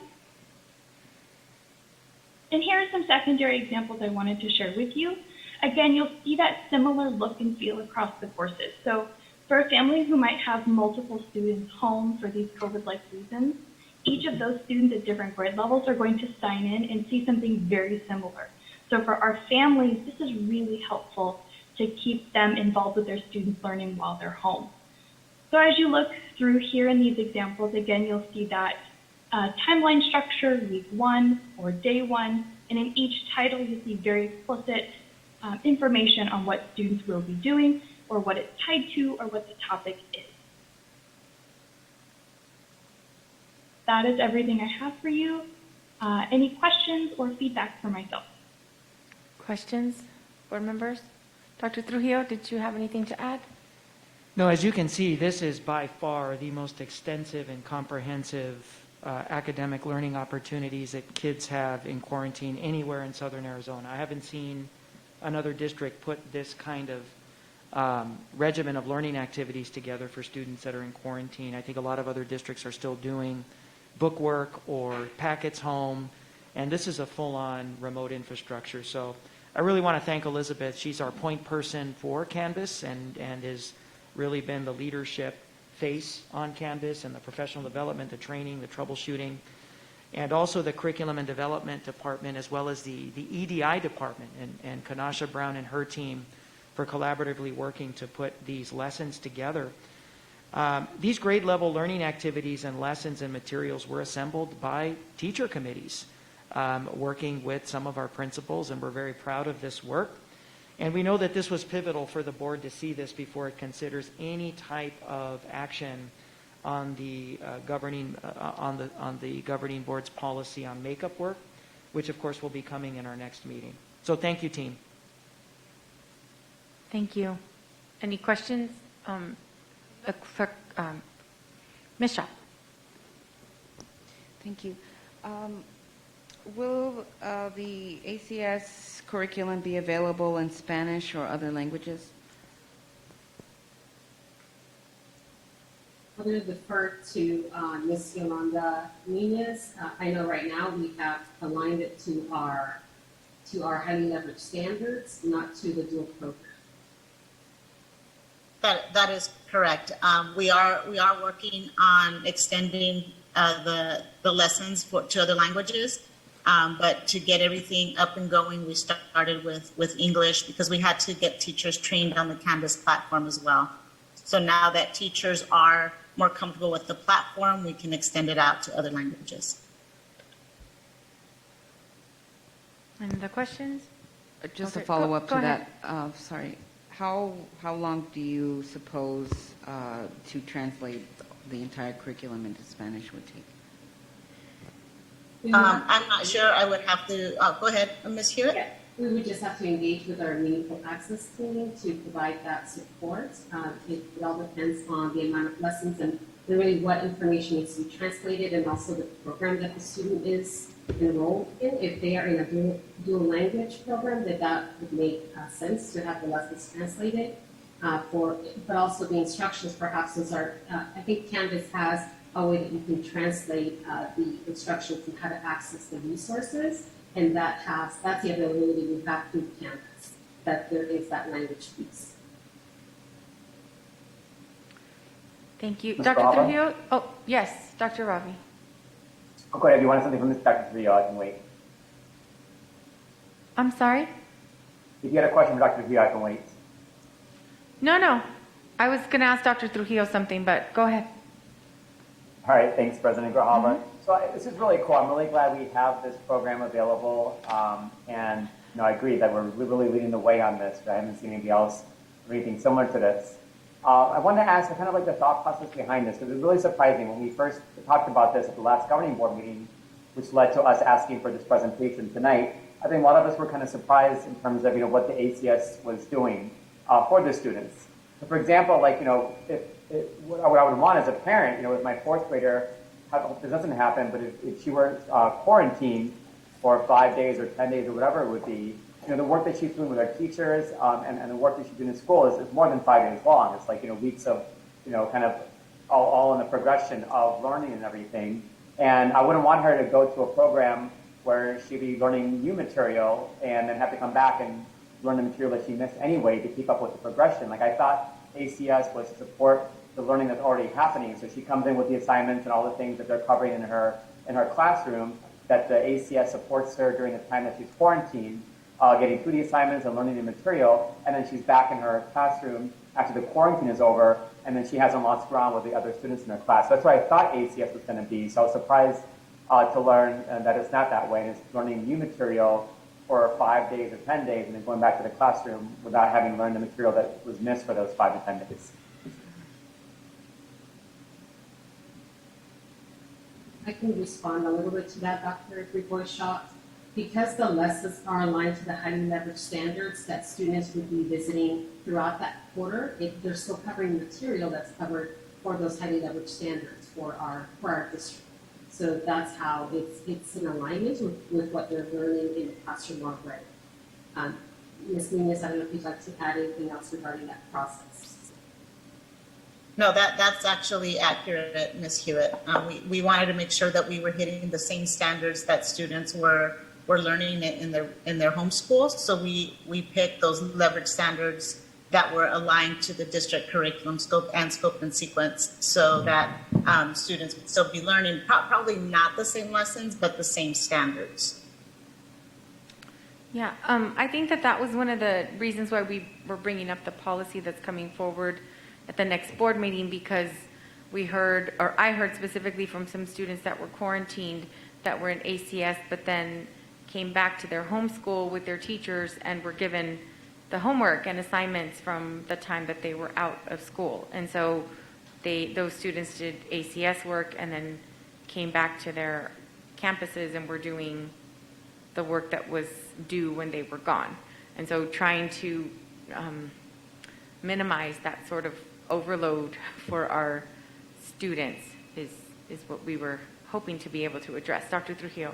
Yeah, so I think you can see it is full-on teaching and learning, okay, that's going on. And so just for those in the viewing public, when we say highly leveraged standards, that's EduSpeak for the most commonly occurring concepts and skills that will appear on AZ Merit. And those are tied into our curriculum at every grade level for English, language, arts, and math. So when you ask the essential question, my child is in ACS because he's observing COVID protocols for 10 days, is the work that he is doing there relevant? The answer is yes, because that work is tied into what that kid is going to be expected to do and see on AZ Merit, and also inside of our own curriculum. And so the question that I think that the governing board has to ponder, obviously the item about makeup work is not on tonight's agenda, but it will be here, is what do you choose? Do you choose a situation where the ACS work on its own merit constitutes the makeup work and the student walks back into class ready to go? Or do we choose a scenario where we're asking our teachers to put together makeup work for each and every student that goes out on a quarantine?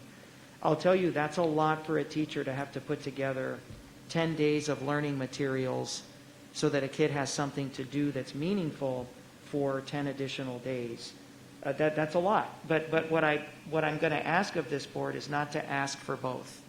That's overwhelming for both the teacher and it's overwhelming for the student.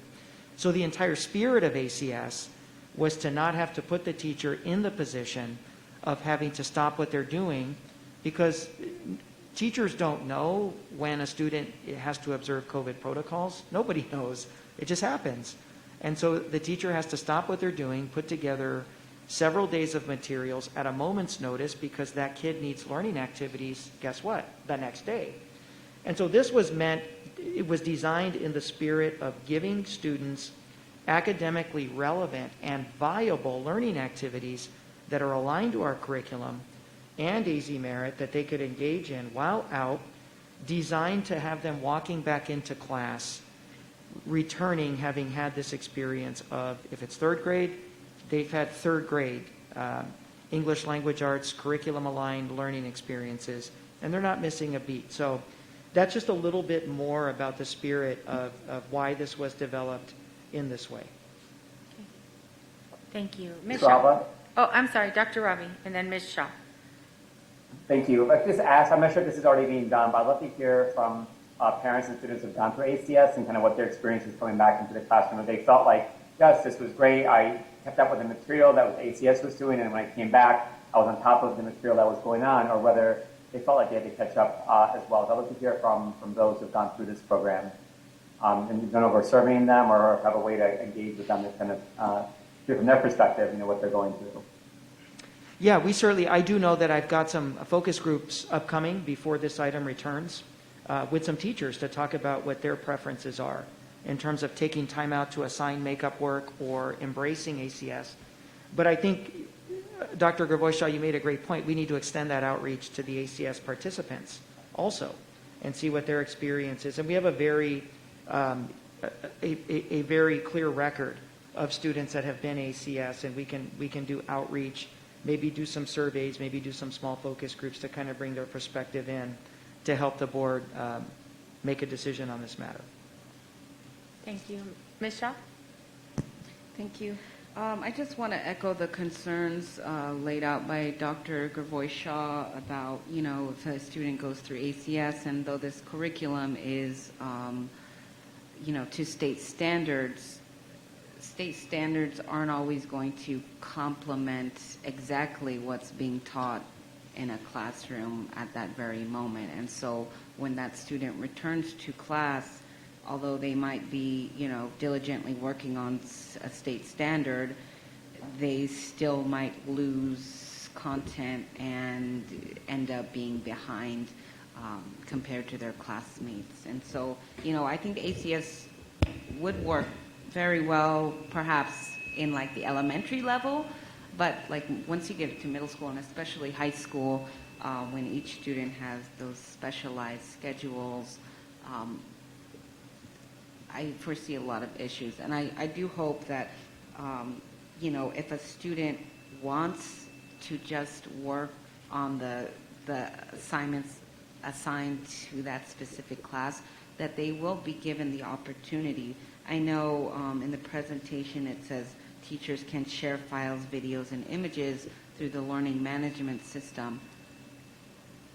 But if they're not like required to do that, and like ACS is instead like the default, like what's to save a student who has trouble with geometry and they're, you know, taking the ACS route, but when they get back to class, there's a test in 5 days, and ACS curriculum didn't cover the content of that test.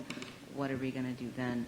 And so, I don't know, I feel like it should be twofold. Perhaps like the ACS curriculum could help at the first couple days, but I really feel like we need to also give teachers the ability to submit work if they're able, and perhaps the ACS teachers can help teachers with some of that. Like, you know, maybe it would be easier if the teachers didn't have to like document the stuff and put it online. They could just hand it to the office people, and then they could, you know, find a way to put it online. I don't know how we would do it, but I don't know, state standards, teaching to state standards is not going to be enough to keep these quarantined students competitive when they return.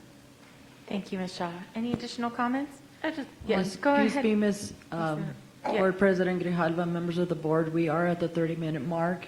Would you like to extend the discussion or entertain a motion? I'll go ahead and would just request that we extend the discussion for an additional 5 minutes. Is that sufficient? Okay, thank you. Okay. Go ahead, Ms. Navarro. Yeah, my question is, so for students who, like our ex-ed students or students who are in programs like GATE, how does that work? Because they tend to have different workloads or different, I know they still have to meet the standards, but how does that work with the ACS program? So I'll turn this over to Flory, Mrs. Hewitt. Sure. Thank you, Ms. Rose, for the question. So, of course, our ex-ed students have IEPs that we have to accommodate for. And I do want to clarify that ACS is an option. Teachers can very much, if they want to assign work to their students, they can definitely do that. I would imagine that would be the case for our ex-ed students and students that are in GATE programs as well. So ACS, we want to provide it as an option for teachers, as we said, to not overwhelm that 10-day planning.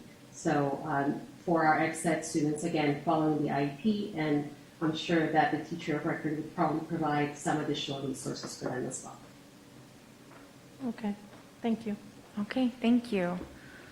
Thank you. Any additional questions? I understand from Dr. Trujillo that this is info only.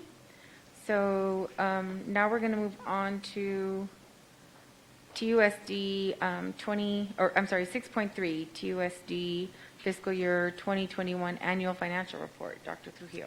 Yes, and before my charger, my computer runs out, I'll be quick here and go get my charger. Just turn it over. So, and then Ms. you can go. Weatherless, one of the key financial reports that we give every year, annual financial report. It's a big one. Welcome back, our Executive Director for Finance, Renee Weatherless. Thank you. Thank you, Dr. Trujillo. Good evening, President Grijalva, members of the governing board, and staff. Thank you. I will be presenting the annual financial report for the fiscal year 2020-2021. If you want to go ahead and advance a slide. We will be covering, we're covering through a lot in this presentation. We'll go through it slow. We're going to look at some actuals to budget, where we ended the year, look at carry forward, and spend some time there, then advance to the fund balances that we ended the year with, and then look at where my estimate anyway, for our instructional spending will be for fiscal year 21. So if you could advance 2 slides, please. All right, so for actuals versus budget. So we're looking at the budget balance at the remainder of fiscal 21. So starting at the top, M&O. Our actual expenditures for M&O were $293.6 million, with a budget of $315.9. So the budget balance we ended up this year with was $22.3 million. The other fund that we look at budget balance, which represents our carry forward, is capital. So midway through that list, you'll see capital spending ended the year at $15.3 million off a budget of $26.6. So we are left with a balance of $11.3 million. Now those 2 funds, we're going to take some time to go through in a little bit more detail, but before we do, I just want to kind of go through the other funds here. So instruction improvement, we did end the year with $200,000. Classroom site funds, federal grants, state grants, other and internal service, we're going to walk through together. If you want to advance to the next slide, please. So classroom site funds. This is fiscal 21, so we do still have the 3 funds, the base, the performance pay in Fund 12, and then the other, or the menu items.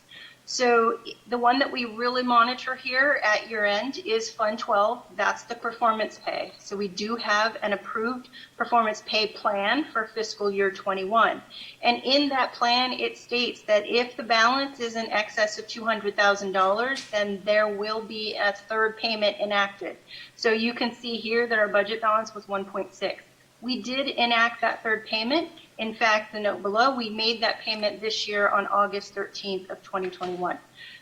So the idea is to get that balance from prior year down below that $200,000 threshold, pay out the third payment, and then any balance there forward would roll into the fiscal 22 performance pay plan. Next slide, please. So looking at the grants, so broken out between federal and state. So federal, we ended up with a budget balance of $11.3 million.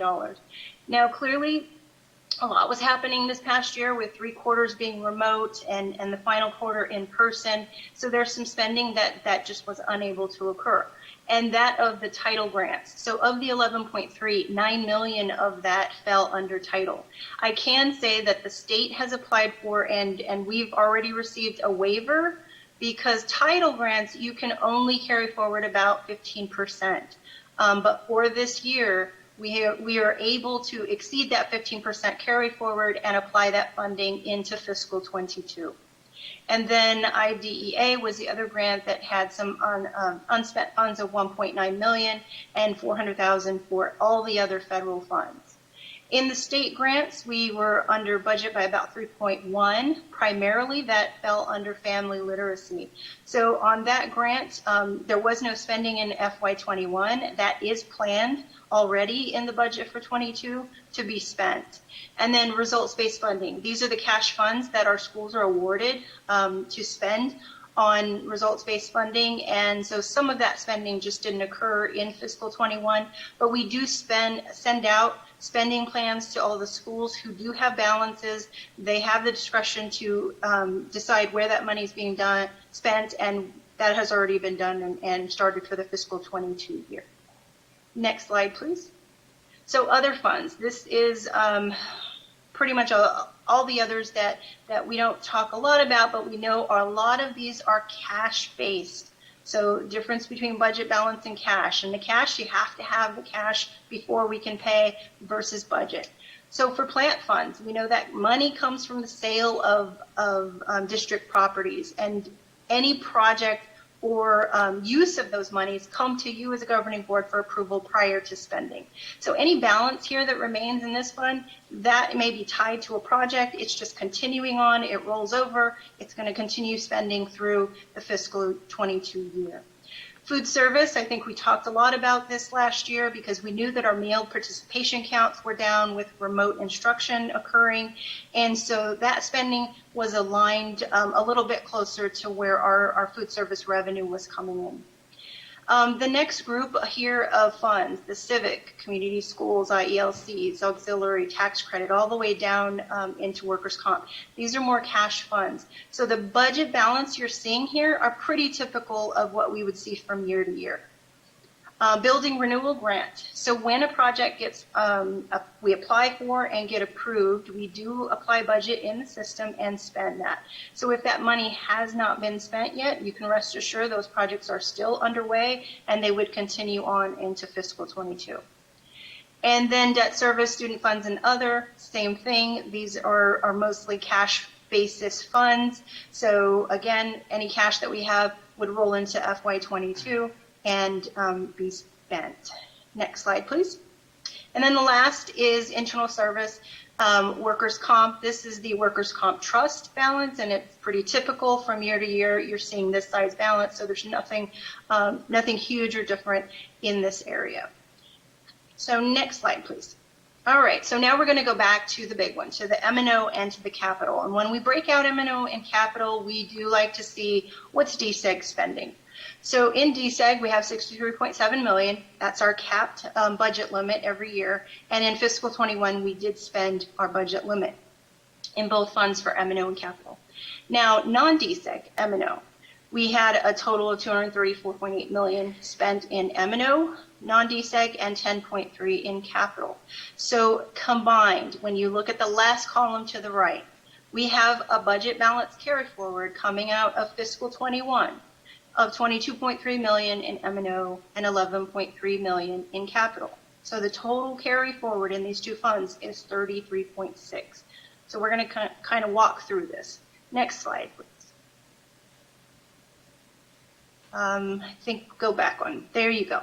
So let's first talk about where did the money not get spent. So one of the things I want to point out about this slide that you're looking at, these numbers are variances to budget. So a positive number means we did not spend the budget. So the first one at the top, elementary schools, the first number in salaries, $5.4 million. That's a budget balance after all the allocations were done and all the spending was done for fiscal 21. These are budget balance numbers that you're looking at. So if you look at the subtotal of schools going across all the way to the right, you see that the total budget balance of allocated dollars to schools was 6.8. Now the line above it, district-wide offset. So what is that really? So when we set the budget, you can look in any budget book that we have here in the district and going back, we allocate positions to schools. We have staffing formulas, we allocate the position, yet we know there's going to be vacancies on an ongoing basis. So in the department called district-wide, if you go look at the budget book, there's a department called district-wide. We will also budget a negative number because we know that there's going to be some level of turnover and attrition, some level of vacancies. So what would have looked like about $20 million of budget balance is actually just under $7 million, because we do budget for some vacancies that we know are ongoing in the schools. So when we look at the departments, here I've highlighted about 5 departments. These are probably the most significant that have budget balances remaining.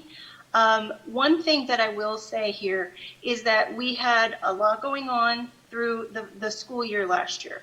So we went from quarter to quarter. We were in remote. We finally went in person fully in the 4th quarter of the school year. And I can tell you at the end of the year, we did have a lot of spending going on.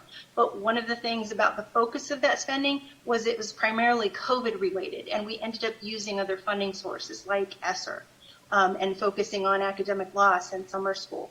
So that's why you're seeing a lot of this M&O dollar did not get spent. So again, that first line for XED, you can see the total department spending was $2.4 million. So in there, just to give you an idea of some of the things that were happening there, is some underspending in just general supplies and in contracted services, as well as you're going to see a lot of salary and benefits happening throughout. In operations, same thing, not just salary and benefits, but we also had some supplies and in maintenance and repairs. Again, we focused a lot on operational costs that were getting schools ready to open up in March. And there was a lot going on there, but some of that, again, fell into ESSER and not M&O expenditures. So technology services, we all know that we've had a lot of spending in technology over the last 18 months. And again, this is M&O. So all of our technology fell under ESSER, all of our devices, those type of expenditures are not representative in M&O. So when you're looking at the M&O budget, there was underspending of about $1.1 million. Transportation, we had fewer routes running throughout the first 3 quarters of the year, so we do have some underspending there.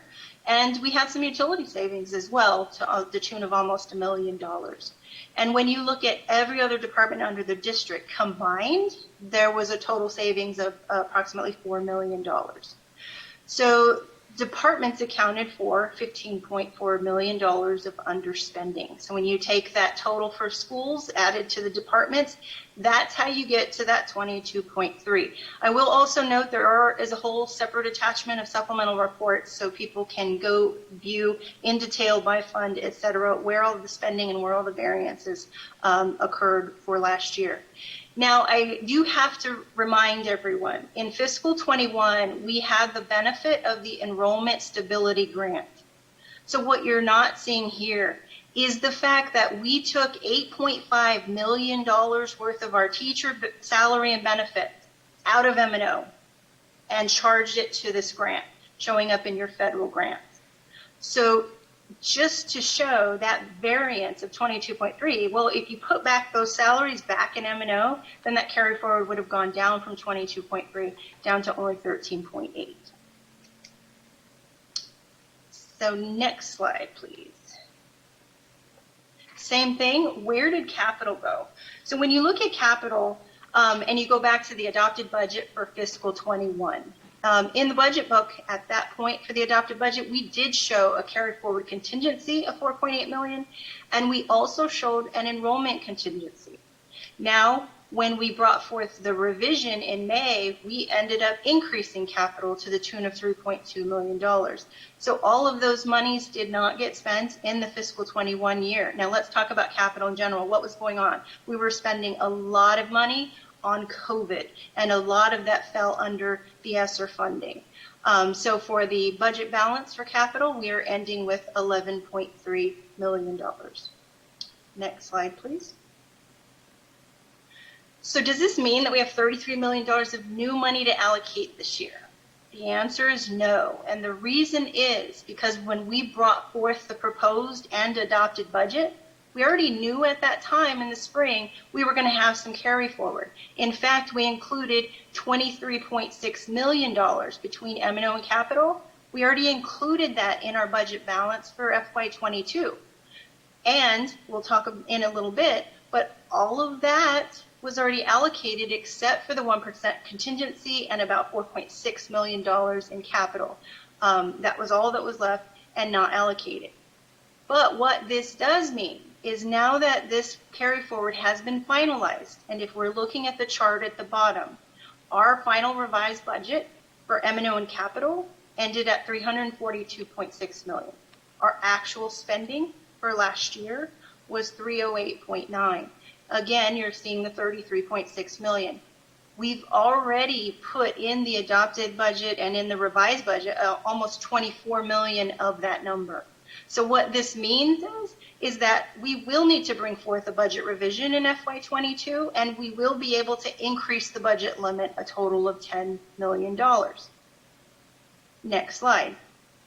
So whenever I bring forth budget revisions, this is the format you're accustomed to seeing.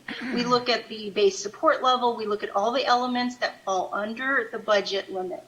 So for now, we're going to start at the right-hand column. This is taking you back just as a point of reference to what the adopted budget was. So at that time, our total M&O in the bold was $333 million. Capital was $32.6.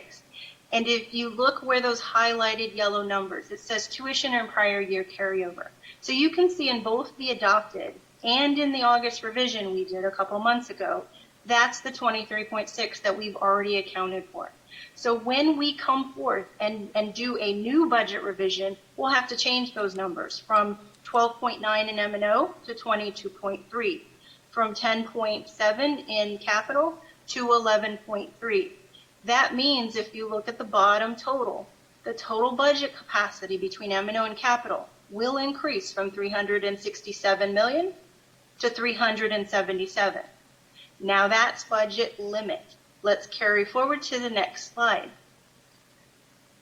So in looking at budget limits, now we turn towards a budget book. How are these budget limits being allocated out to schools and departments? So again, starting from the right, moving to the left. In the adopted budget, our budget limit for M&O was $333 million, and we allocated every bit of it. We were planning at that point in time not to have any M&O carry forward. Then we brought the August revision, and that was increased slightly. It was due to the lateness of the state budget being approved and some additional Group B weightings that were added to the tune of about $2 million. But those extra dollars were not allocated. So at that time, okay, we do have some unallocated money that would be expected to remain by the end of the year. Now we're coming back. We finished our carry forward. We finished our financials for 21.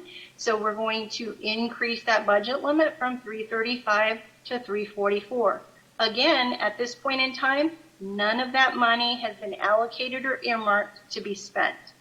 So with the same adopted allocations of 333, at this point in time, we're sitting with $11 million of unallocated M&O. Same thing for capital. We had the 1% contingency. So I do want to note this for everybody. You'll see as we move from adopted over to the left to the revised, the 1% does change because it is a calculation of a higher budget limit. Otherwise, the allocated expenditures have not changed. So in this, what this is saying is that with this new budget limit, we have $11 million of M&O unallocated, and a total of $9 million between the capital contingency and the remaining balance of capital. And just a note, just to remember, when we did approve this budget, we did include all of these new initiatives in those allocated expenditures that have already been included. So if we go to the next slide, please. So how can the carry forward money be spent? Well, let's be sure that everybody understands what carry forward represents. These dollars should be considered one-time monies because once they're spent, they're gone. They can't be sustained. So you really want to be careful about spending these dollars on like lease payments, ongoing financing type agreements that have to be sustained, or even salary and benefits, because then you'll have to make an adjustment to what your allocated expenditures are to be able to sustain it going forward. Otherwise, what can they be spent on? Any allowable M&O or capital expenditure. So next slide, please. So going back to what we just covered, For conversation's sake, this piece is just to make sure that everybody understand what is the impact of using this unallocated money. So going back again, M&O is 11 million, contingency is 3.8, and the unallocated capital is 5.2. So if you look at the bottom, let's assume for this example that all the allocated monies to schools and departments get spent. Okay, so that's 333 million in M&O and 24.2 in capital. Then those remaining balances technically would be left over at the end of fiscal 22 and be available for carry forward. So that would mean we could estimate $20 million coming out of 22 to build the 23 budget. Go to the next slide, please. So going back to that same format of budgets, the only thing I want to point out here are the yellow numbers. Carry forward affects budget limits. So based on that 20 million, if we do nothing with those unallocated dollars, you can see that that number is already less than what we had coming into 22. Between M&O and capital of $33.6 million in carry forward, we're at 20 without doing anything. So now granted, we're not looking at ADM changes, we're not looking at base support level changes, all of that will come. The only point I'm making here is as you choose to spend or not spend these dollars, just know that it will have an impact on the fiscal 23 budget limit. Next slide, please. So then the last piece is, why is this so different? Typically when I'm presenting the AFR, you will see a change of $1 million, $2 million, maybe $3 million. Why this year is it so big? It's $10 million. So what we've provided here is just some backup. We also put some attachments to show that last year was different. We were going from quarter to quarter. We were in remote. We finally came back to in-person fully in the fourth quarter. And so there were lots of encumbrances in the system that were just still there and still holding up those dollars. So what we're showing is that and the green highlighted numbers, those are numbers that are actually in our vision system. So starting in the chart from the left between capital and M&O, we had 350 million up in the budget. And the balance in the spring was 34.7. However, we presented a May revision that was approved that reduced that budget limit, and that budget limit adjustment just hadn't been made in visions at this time that this report was run. So you have to reduce that by the 7.9, and I've provided that little chart and reconciliation in the bottom right of this slide. So when you factor in that adjustment to balance to the May revision, really at that point in time, our budget balance was only 26.8, and we included almost 24 of that already in the budget. So if everything had been spent that was encumbered last year, then I would be standing here before you only adding about $1.5 million to capital and $1.5 million to M&O. But because a lot of spending, again, happened in COVID and happened in other funding sources, it did not hit this M&O and in capital. So all of that detail is just kind of there for your information if anybody wanted to go back and look at that. Next slide, please. So now we look at fund balances. Go ahead and go to the next slide. So one of the things I want to point out here is that a fund balance, consider it your ending checking account. For budget balance funds, which are, your M&O and your capital definitely, and your classroom site funds, the fund balance doesn't equal your carry forward. So first of all, let's make sure that everybody understands that. Fund balance is how much money you actually received in revenue. And revenue, we start talking about property taxes and state aid, and we all know that we haven't been paid for some additional state aid of DSEG. So when you're looking at a fund balance for a budget balance fund, again, M&O, capital, classroom site fund, it's going to vary, and that's okay. Now, when you're talking about cash funds, I touched on earlier, your gifts and donations, your tax credits, your student clubs, those type of cash funds, this is where this report becomes more valuable, because that is how much cash you're sitting with at the end of the year. So again, there is some supplemental reporting that will give you all the detail by every fund that will make up these numbers in this chart. Next slide, please. This is something that the board has requested in the past, so I went ahead and included it here. Now, again, M&O and capital, these are fund balances, and those two funds are budget-based, so that's just there for information. But the other sources that we have a good amount of discretion to spend in the district are there in the middle: Medicaid, impact aid, and indirect. So this is just the slide that will show you what those ending balances. You can see on the Medicaid line, we did increase. We had some reduction of how we were using that Medicaid dollar, and so that fund balance did increase from 4.9 to 7.6. Impact aid, however, it's a little bit closer because our level of spending is almost keeping pace with our revenue. And same for indirect, the same is occurring. For those that may not be aware, the revenue for indirect comes from the amount charged to the federal grants. That's why it's in the transfer column instead of the revenue. But again, it can be considered revenue for conversation's sake, and you can see that the ending balance is pretty close to where we started from. So just based on those funds, those total to $42.7 million. Next slide, please. And the last one is that we always keep an eye on is also our fund balance for classroom site funds. So again, same conversation here. Keep in mind, revenue versus budget balance. That's why these numbers aren't exactly matching what you saw in the previous slide.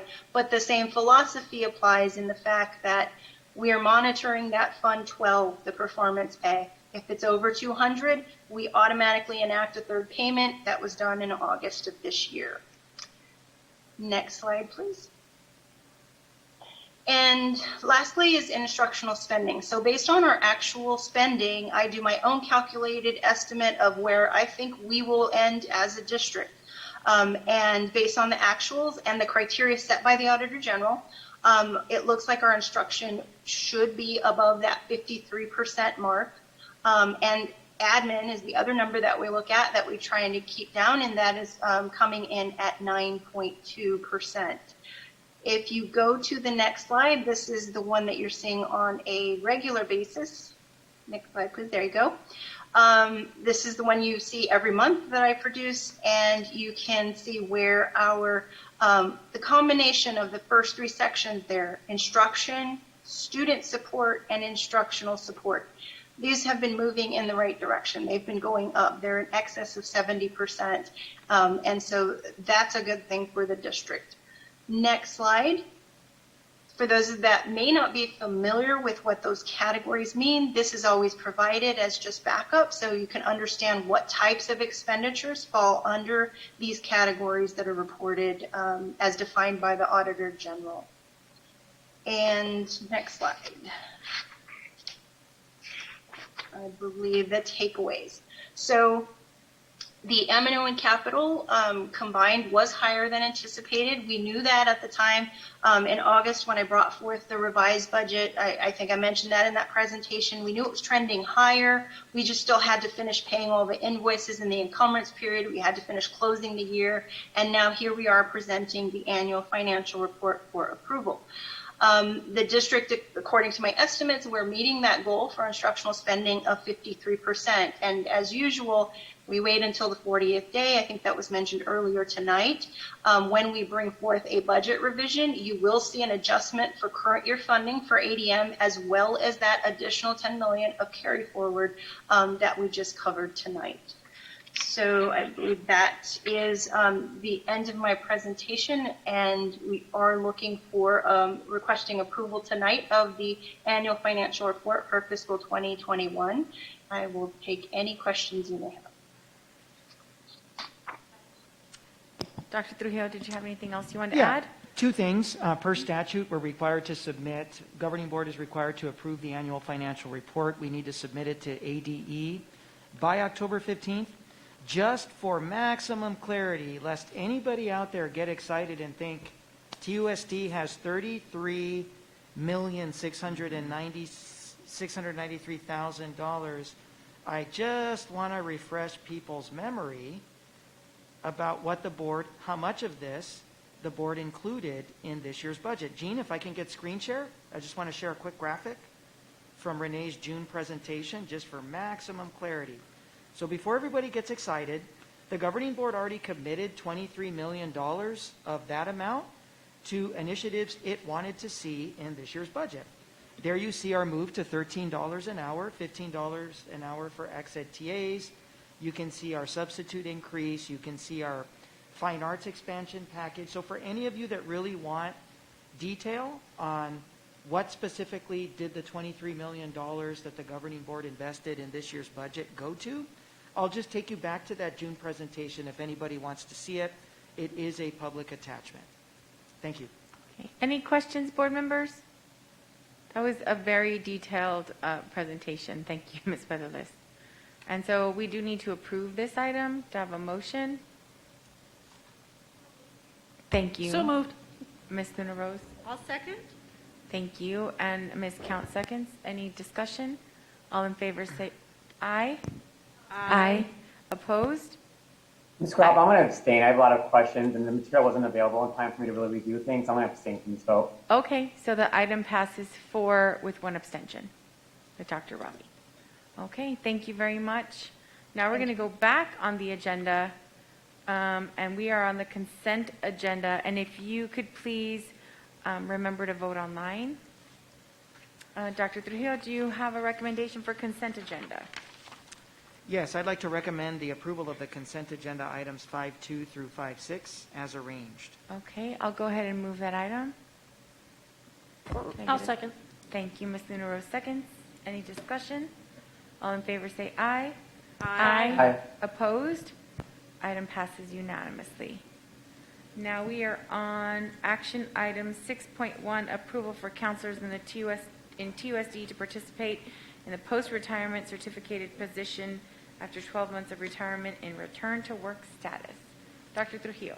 Yes, President Grijalva, board members, we are, of course, pulling out all the stops to try to fill all of the counseling vacancies that we have in the district.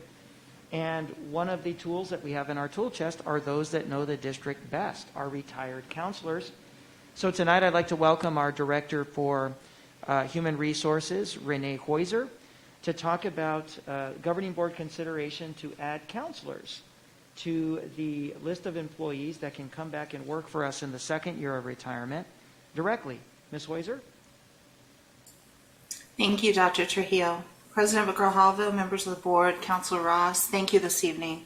I am very excited to bring this forward. If you will remember back on May 25th of 2021, the governing board approved the movement of our TUSD counselors from TDRB over to the TDRA salary schedule. Historically, our TDRA salary schedule employees have had the ability to come back as a return to work employee with TUSD. We call them RTW employees. This is actually an incentive both for TUSD and for the employees. The employees are still paid at their reduced rate, but they're able to take advantage of the leave options and the benefit options that TUSD has to offer. And in addition, it makes them eligible for any 301 dollars that they might earn. On our side, TUSD captures some teacher experience index funding from bringing those people back. Typically, our retirees are those who have many years of experience in their profession. Counselors here, not just here, nationwide, are considered a hard-to-fill position, and we currently have about 30 vacancies throughout the district where we're looking for counselors to come in and fill. Allowing these counselors to come in as RTWs, we feel, is really going to be helpful in bringing back some of our retirees and incenting them to come back and support our students again. So that said, we'd like to recommend tonight that the governing board approve us to allow counselors to return to TUSD as direct employees through our return to work program after their first full year of retirement, like we do our other TUSD or TDRA staff. Excuse me.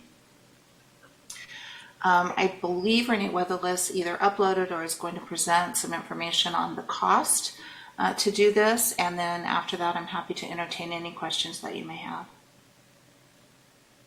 All right, thank you, Ms. Heuser. Okay, so if we go ahead and go to the next slide. What I've provided here is just to show what's the difference between the cost of a district employee and the cost of a leased employee. So in this particular example, we only have 7.5 FTE worth of leased counselors. So I based these numbers off of our actual that we're paying right now. So in the leased column, our lease salaries right now are $333.8 thousand. Benefits, you say, I thought we don't pay benefits for lease employee, but really what that is, we still have to pay ASRS, the ACR cost if they are a state retiree. We still have to pay FICA and payroll related expenditures. On top of that, we have a markup cost for every leased employee. So you can see all of that down below in the chart. So what this says is if the leased employee who has a salary differential of about 20%, if they became a district employee, that $343,000 would turn into $429,000. We would have more benefits because benefits are based on a percent of salary for ASRS, for things like that, in addition to a potential for health insurance costs. So the reason why I put the total cost there could be as much as $104,000 if all of these 8 employees elected to have benefits, or if not, it would be anywhere between the $65,000 to $104,000 additional expense. Okay. I can absolutely support this item, and I'll go ahead and move it. I'll second. Thank you. Any discussion?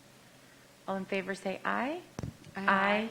Aye. Opposed? Item passes unanimously. Thank you. I think it's a great idea, and I would love to see some of our retired counselors back on our campuses.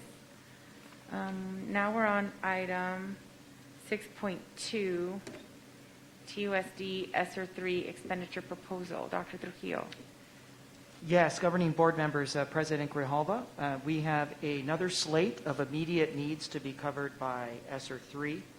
I would like to welcome Mr. John Lanza, just very quick to go over the 3 requests that we have. One of them I believe you've already taken action on, so really 2. And I'd like to highlight that under technology tonight, your prospective action will complete the one-to-one initiative for students in Tucson Unified, where we will officially have Chromebooks and devices for every single student in the district, making us a one-to-one. So I just want to take a moment to celebrate this prospective momentous occasion. So with that, we'll turn it over to Mr. Lanza, our Director for Federal Programs. Yes, thank you. Good evening tonight, President Grijalva, Board Clerk Shaw, government board members, and Dr. Trujillo. So what you see on your screen right now is a summary of the 3 requests that we have for ESSER 3 funds. The very first one is what Dr. Trujillo mentioned, the one-to-one request for Chromebooks and Windows-based laptops. We actually included the numbers that are part of the request here. So you see 3,000 Chromebooks and 3,876 Windows-based laptops for our high school students. That will get us fully complete on the one-to-one initiative. What you'll see in the future will be refresh amounts to keep this initiative and the computers refreshed as we go through the next couple of years of ESSER. The second item that you see is the hotspot internet service. This is to continue service to these students and families that use this and that need this service and support from now through the end of June 2022. And then the third item you heard about earlier tonight is the maximum contracted services. This is for Tuva, and this is to carry us through the remainder of the school year. So what we are asking for tonight is action to approve these 3 items to use ESSER 3 funds on. So, Dr. Trujillo, we approved the Tuva expenditures, so it's just the first 2, the $4,660,000? That is correct. We're asking for action on the first 2. We don't want you to appropriate an additional $1.1 million on top of what you've already approved. Right, so it's the one-to-one initiative in the hotspots. Correct. Yes. Okay. All right. Any questions, board members? Have a motion? So moved. Thank you. I'll Ms. second. Luna Rose and Ms. Count seconds. Any discussion? All in favor say aye. Aye. Aye. Opposed? Item passes unanimously. Thank you. Great, thank you. And now we're on 6.4, resolution to proclaim the second Monday in October as Indigenous Peoples Day. Dr. Trujillo. Yes, here in the Tucson Unified School District, we do observe Indigenous Peoples Day, and that is coming up next Monday. We, of course, will be on fall break, so we propose the following resolution. Do I have any volunteers that would like to read it into the record? I believe we have Roxanne Begay-James. Do we have Roxanne? I did not see her online. Roxanne, are you there? Yes, good evening. There Good you are. evening. Thank Okay. you for being here with us. Let us Of course. turn it over to our Director for Native American Student Services. My apologies, I did not see you in my participant list. Okay, Ms. Begay-James. Okay, hang on just a second. Can you make the screen a little larger? Thank you so much. Proclaiming the second Monday in October as Indigenous Peoples Day in Tucson Unified School District.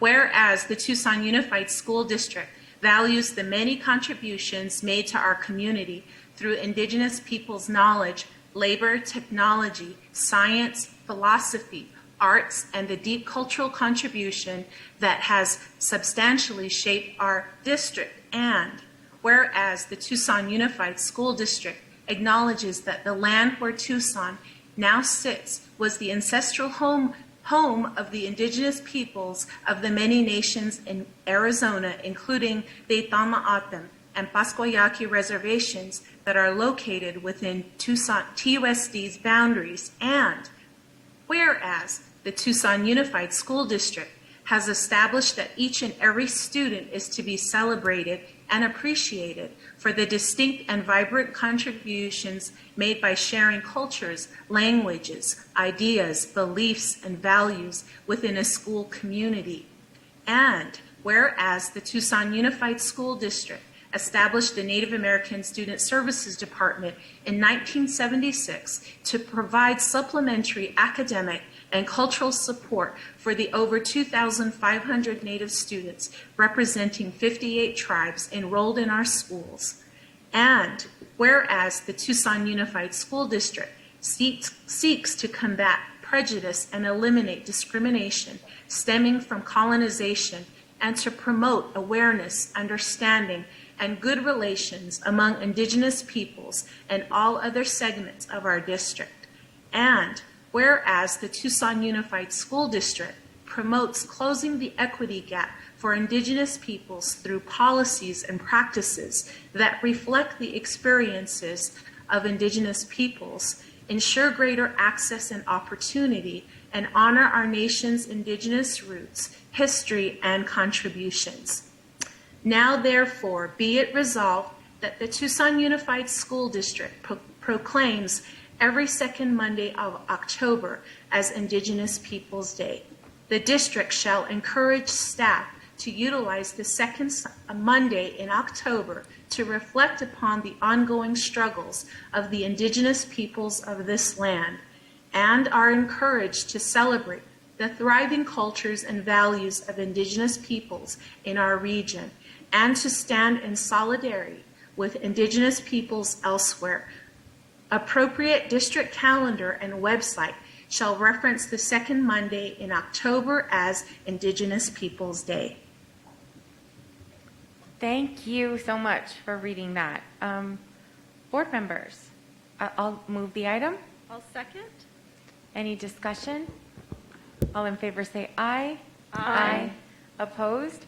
Item passes unanimously. Thank you so much for being here with us. Of course, thank you. And on Monday, Native American Student Services will be hosting a sunrise ceremony at Cholla High School's Ed Brown Stadium. So I know it's going to be early in the morning, but it'll also be available virtually. Can you send an email to Dr. Trujillo so he can forward us the information? Of course, I can do that. Thank you so much. Thank you. Thank you. Okay, item 6.5, review, approve, and adopt the revised 21-22 TEA consensus agreement between TUSD and the Tucson Education Association. Dr. Trujillo. Yes, for the next two items, we'll be turning it over to our Director for Employee Relations, Smati Salamesa, as well as our President for the Tucson Education Association, Margaret Cheney, to take the board through the next couple of items, which will see consideration of the approval of the consensus agreement, for TDRA, TDRB as well. The ensuing item will be for TEA white collar. Ms. Cheney, Ms. Mesa, take it away. Good evening, and thank you, board members. Dr. Trujillo, really appreciate the extension of our consensus agreements these last few months. It has been an unusual bargaining season.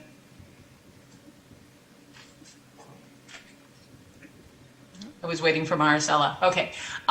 So just so you know, we have we're asking you to approve a ratified agreement from our certified members, and that consensus agreement includes a substantial raise for TDRA members and a one step for all members, as well as several clarifications in the language throughout the agreement for various articles. We also have, well, I'll get into that when we get into the TDR or into the white collar food service agreement. But right now we're just asking for the approval of the ratified consensus agreement. And my apologies, Dr. Trujillo. I couldn't unmute, but I got on my phone. But Ms. Cheney handled it perfectly. We did want to thank the board for their extensions. We know it's later than usual, but we are asking for approval of the consensus agreement for next year. Okay. Board members? So moved. Okay. Thank you, Ms. Luna Rose. I'll second. Any discussion? All in favor say aye. Aye. Aye. Opposed? Item passes unanimously. Now we're on 6.6. This is a 2021 TEA white collar food service employee agreement between TUSD and TEA. Maricela or Margaret? Thank you, President Grijalva. We are going to ask for approval with the white collar food service agreement. And one thing we want to make note of is that, as an aside, we have an MOA for a PD fund, and in the amount of $25,000. That's separate from the agreement, but is part of this presentation and was an important part in us collaborating together. Okay. Any additional comments? Can I get a motion? So moved. Thank you, Ms. Counts. I need a second. Thank you, Dr. Ravi. I have a motion by Ms. Counts and a second by Dr. Ravi. Any discussion? All in favor say aye. Aye. Aye. Opposed? Item passes unanimously. Thank you. Thank you for sticking with us, Ms. Cheney. This is a longer meeting than I thought it would be. Okay. Thank you, Ms. Mesa. Now we're on 6.7. Oh, and please, I'm sorry, remember to vote online. Request to restore date staffing levels to school year 2021 levels and exempt date teaching staff from consensus agreement. Let me read the whole thing. I'm sorry. Okay. Request to restore DAPE staffing levels to school year 2021 levels and to exempt DAPE teaching staff from consensus agreements articles 8-1, 8-2, and 22-2, and establish an advisory group to make recommendations for DAPE reform and improvement. This is requested by Clerk Shaw, and we have had a similar item or discussion of DAPE on the last two meetings, and so I think we're just going to go ahead. I'll go ahead and request a motion. So moved. Thank you. Do you want to go ahead and move the item? Yes. For discussion? Yes, okay. for discussion. Have a second? I'll second. Thank you, Ms. Shaw. Okay. You wanted to discuss, Ms. Luna Rose? Yeah, the only thing is that my only comment was that I just wanted to make sure that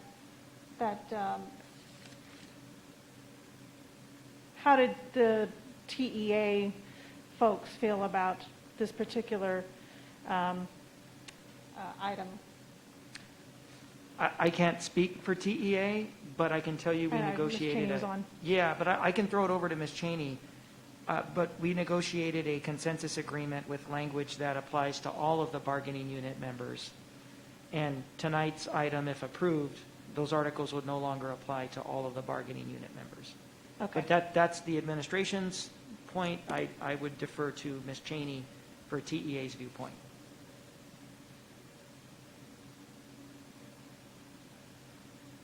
And I don't know if Ms. Cheney knew that she would be asked to be part of this discussion. This was an item put on by a board member. So, Ms. Shaw, did you want to respond, Ms. Cheney?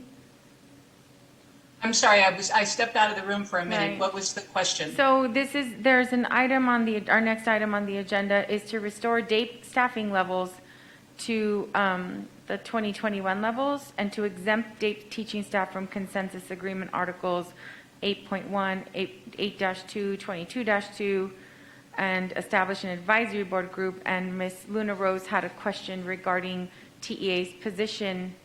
Did you want to ask the question again, Ms. Luna? I don't want to put any words in your mouth. Oh, no, you answered. Okay, yeah. it was, and Ms. Luna Rose asked the question is, what is TEA's position on exempting this group of teaching staff, the DAPE teaching staff, from the consensus agreement?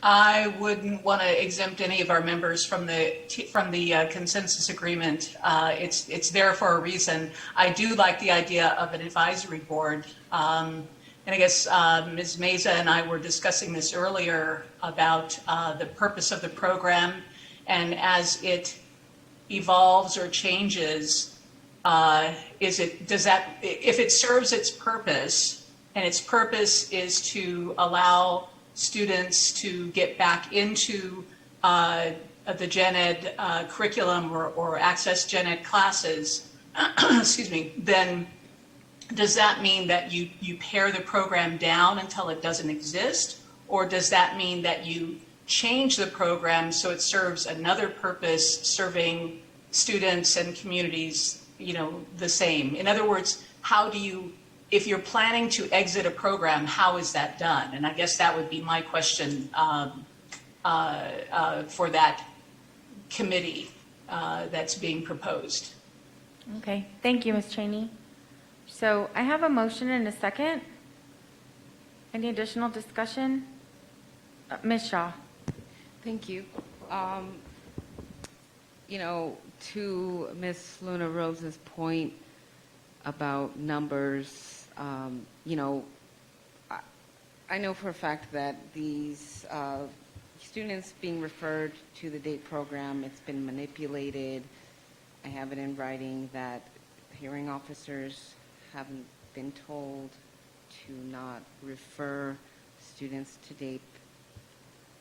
And so that's why the numbers are so incredibly low. And so, I feel that once we reinstate the DAPE program as it was, and the hearing officers are allowed again to give that script to refer students to DAPE, then the numbers will go up again. But we do have to realize that these are students with special needs that need that small classroom setting. And so I don't want other teachers to feel, a certain way if DAPE teachers have low numbers. It's just the nature of the DAPE program, that it's revolving, that it's in flux, that there's always a different number of students going in and going out. And so I would like to ask Mr. Ross if you could please share with us what you have learned recently through your investigations or correspondence with employees about our hearing officers being directed to offer limited or no information about DAPE services at suspension hearings. Mr. Ross? Thank you. I haven't completed my review of this. However, what I can tell you at this point is that the hearing officers that I've spoken with have not said they've been discouraged from referring any student to DAPE. However, Ms. Shaw is correct, as I indicated at the last meeting, is that they were lacking information about the structure of DAPE. And that didn't stop them, the hearing officers I spoke with, from referring it, but there could be that effect that Ms. Shaw was talking about, that without that that detailed information that there may have been a few students or parents who did not opt for DAPE. Now, the information I received today, I got some information about students that are currently in DAPE, and compared to last year, let me see if I can pull that up here.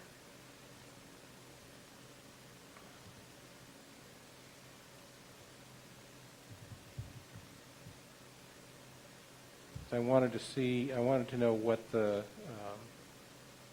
usage is compared to this time last year. Excuse me, Mr. Ross, is the last year the best gauge since Actually, we no, were? I asked to go back to 19. Okay, yeah, because like a lot of things were different last year. You're right. Last year there was almost nothing. Right. It's going to take me a second to pull this up, but if I can even find it here. But the bottom line is that hearing officers are not discouraged, but Ms. Shaw is correct that information was lacking, and that could have an effect. But and I can't get the data here, but what I remembered was, oh, now here it is.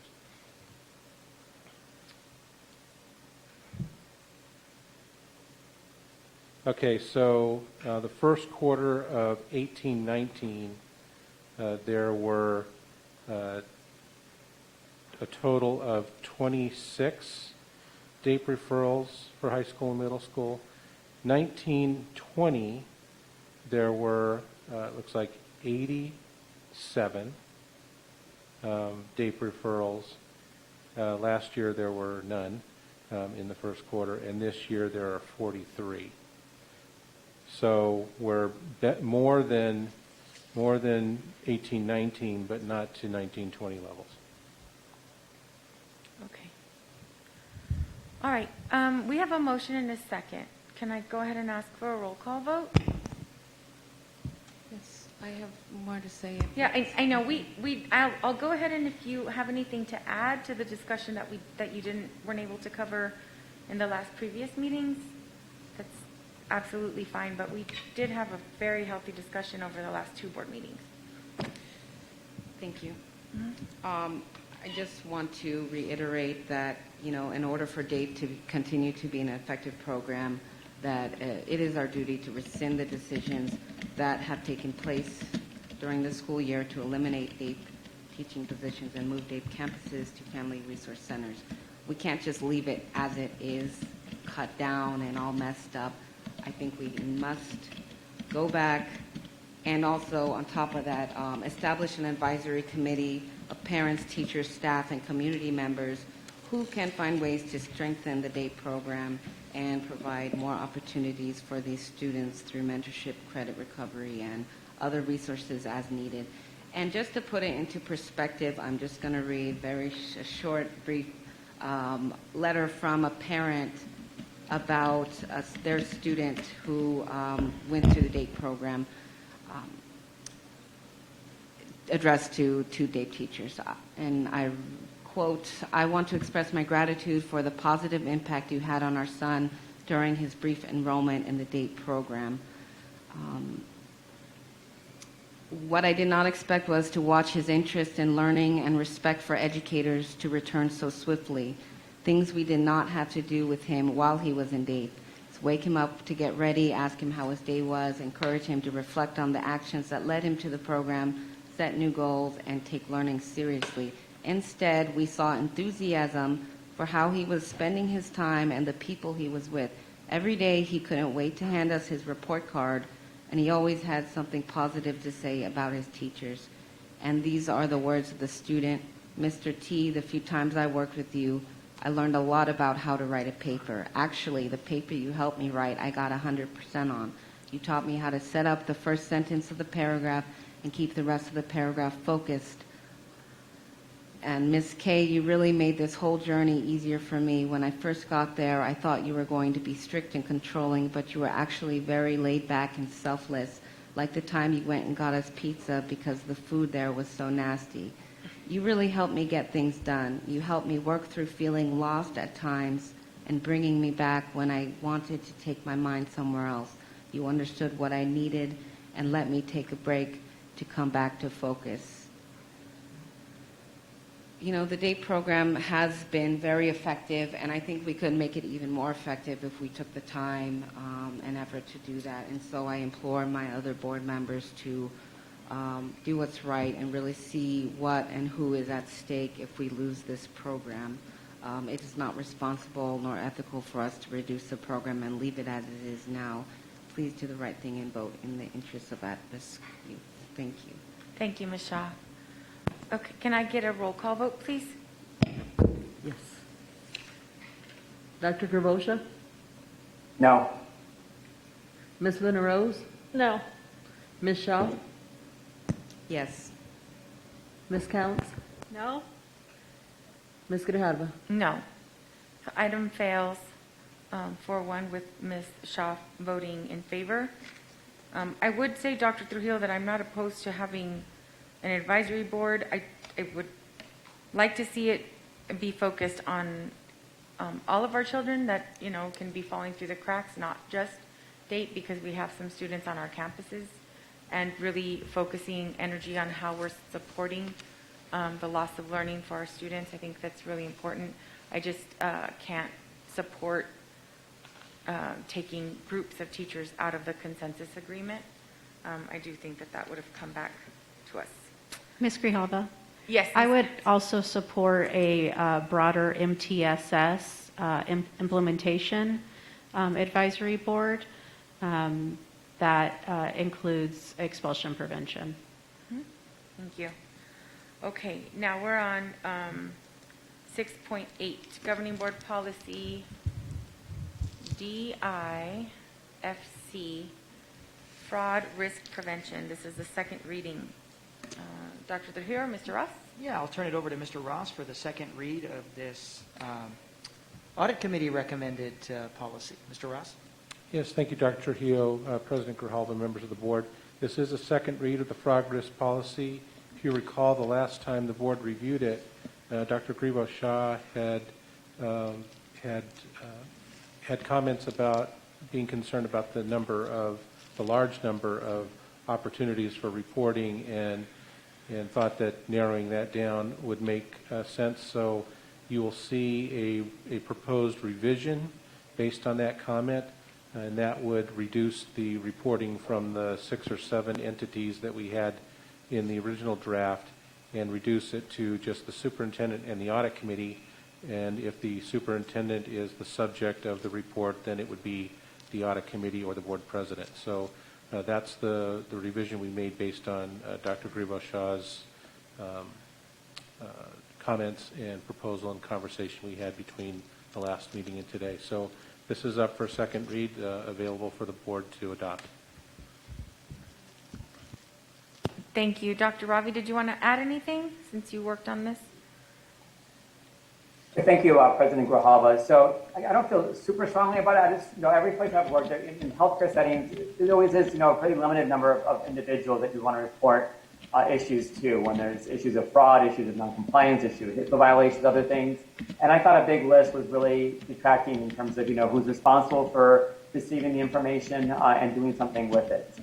So if everyone CC'd on something, for example, then no one's going to take responsibility potentially. And I thought it'd be stronger if it was really succinct in terms of who are the people responsible for receiving the information, and then for those who are witnessing fraud or have information, they have a very succinct way of reporting the information. So the recommendation I have here is to limit it to the superintendent and the audit committee.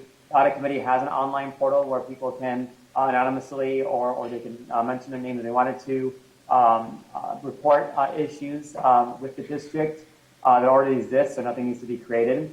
I thought it'd be more succinct to report it that way. But again, if the board feels like having the more reporting is more appropriate, then we can make the motion based on what the board consensus is on this one.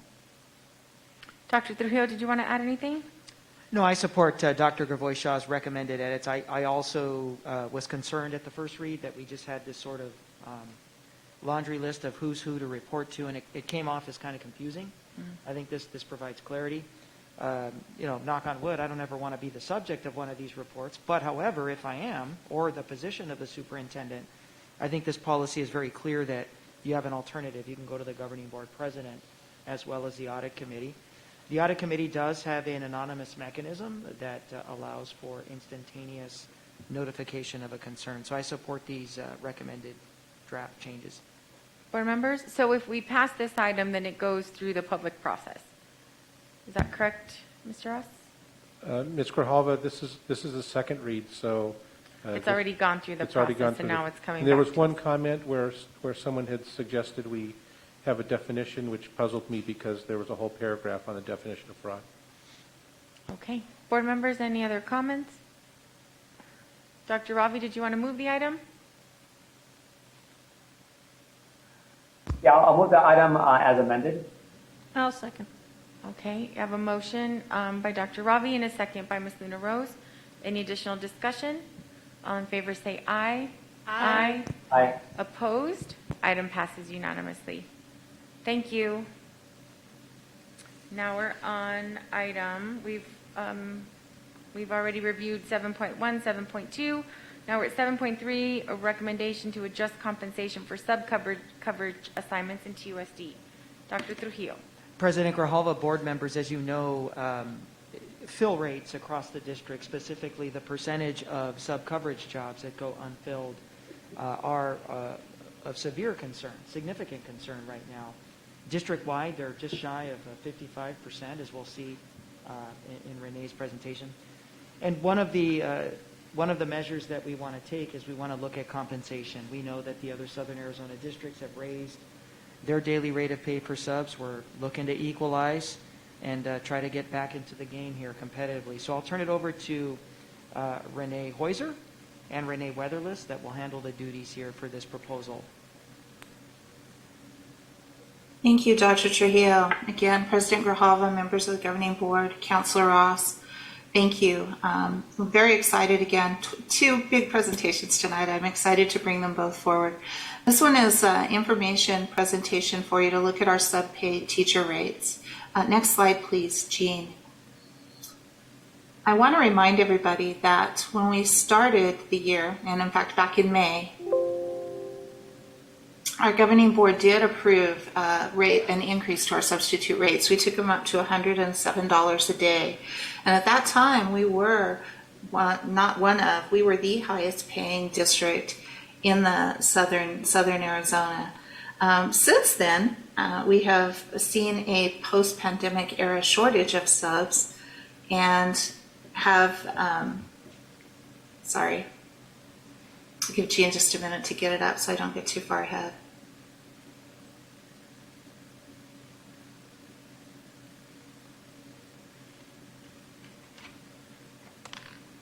Maybe it would be easier if I could screen share really fast. Thank you, Jean. If you can make that available for Ms. Weatherless. Please, sir. Yeah, I'm sorry. The version Heiser, we have sorry. is not opening correctly. You can go ahead and share, Ms. Heiser. Okay. Well,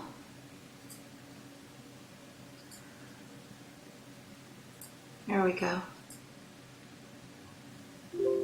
Can you see that okay? No. Oh, yes. There we go. There we go. So just a reminder, last year we did increase the substitute pay. We brought that up to $107 a day. That really did make us one of the most competitive districts here in the southern Arizona, and definitely in the Tucson area, but all over southern Arizona. This year we've had a massive shortage of subs, and that's not something that we've seen only here at TUSD. That's something that nationwide districts have been struggling with. But what's happened here in Tucson is that shortage of subs has caused our other districts to raise their daily rates, and we find ourselves now at the bottom of the pay scale. So where we were at the top in May, we are now at the bottom. And I've given you a graphic here of the daily rates and the long-term rates of our neighboring school districts. You can see coming in at 107 short-term daily and then 140 long-term. We are not competitive with our neighboring districts.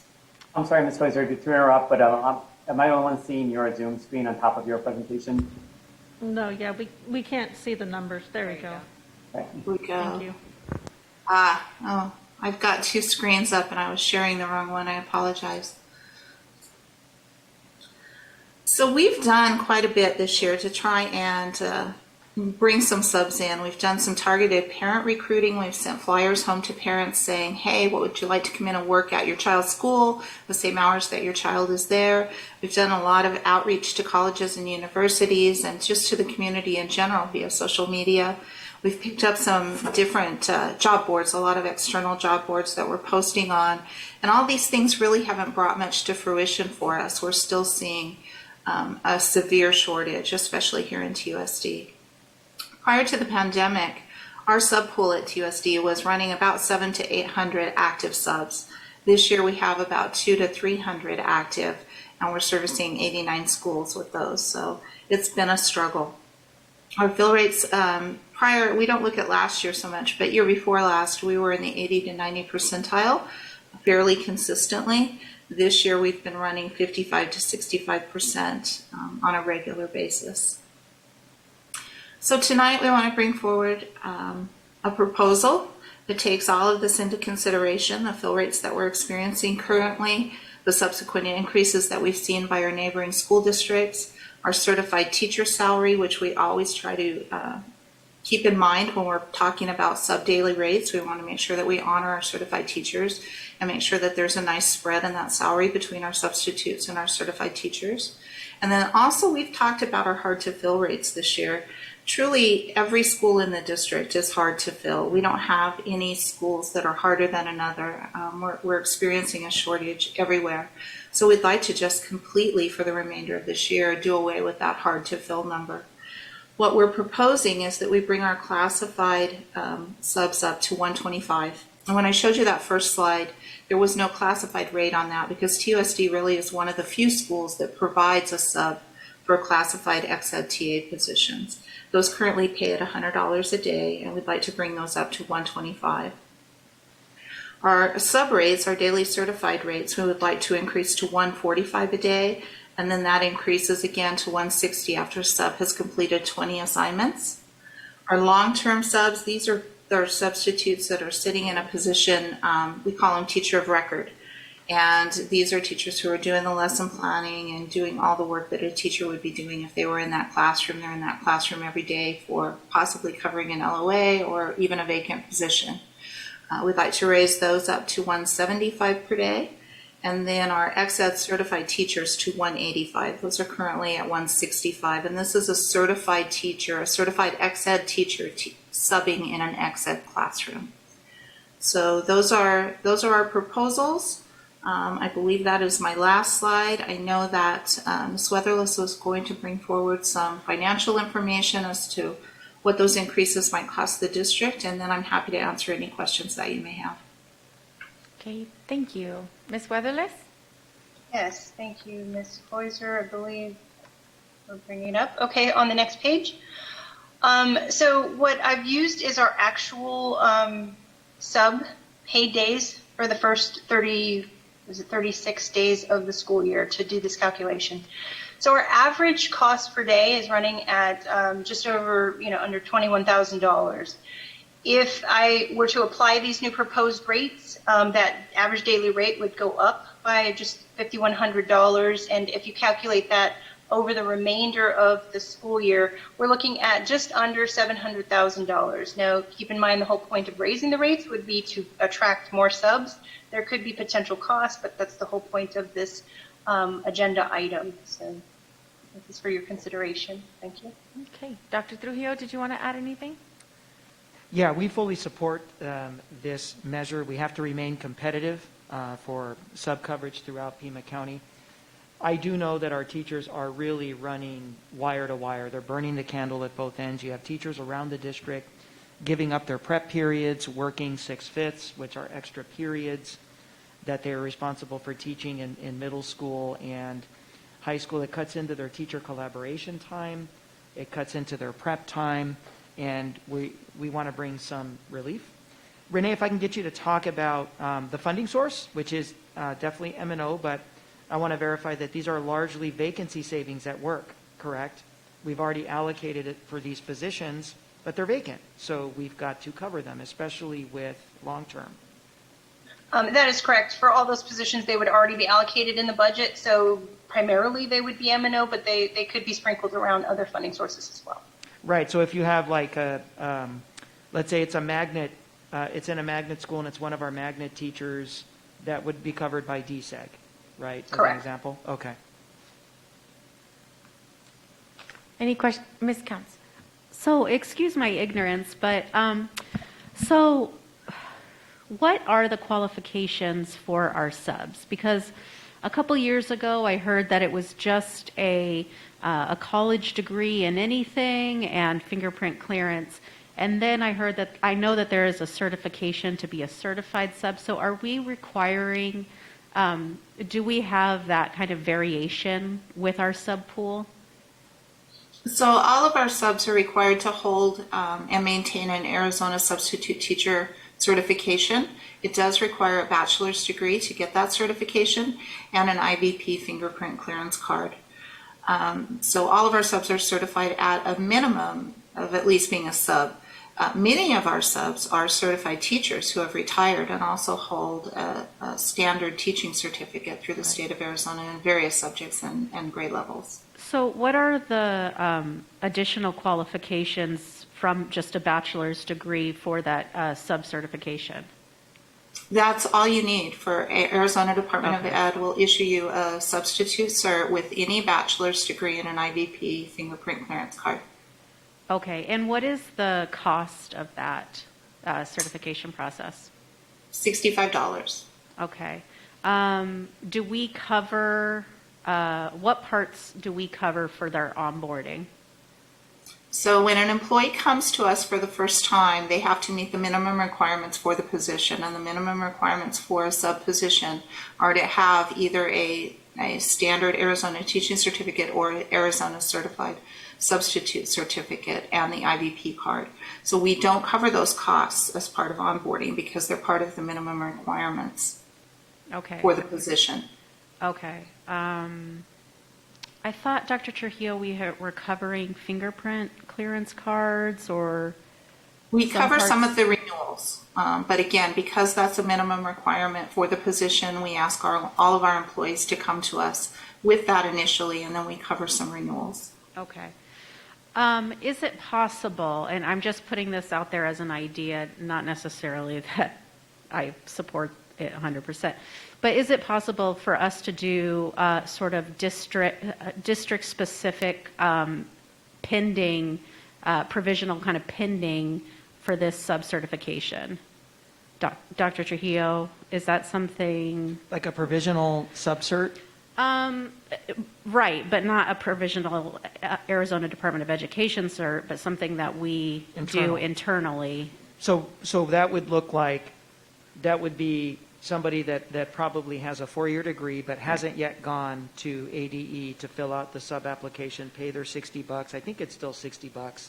And you get 6 years, I think it's 65. And you go down and you get your certificate in your life.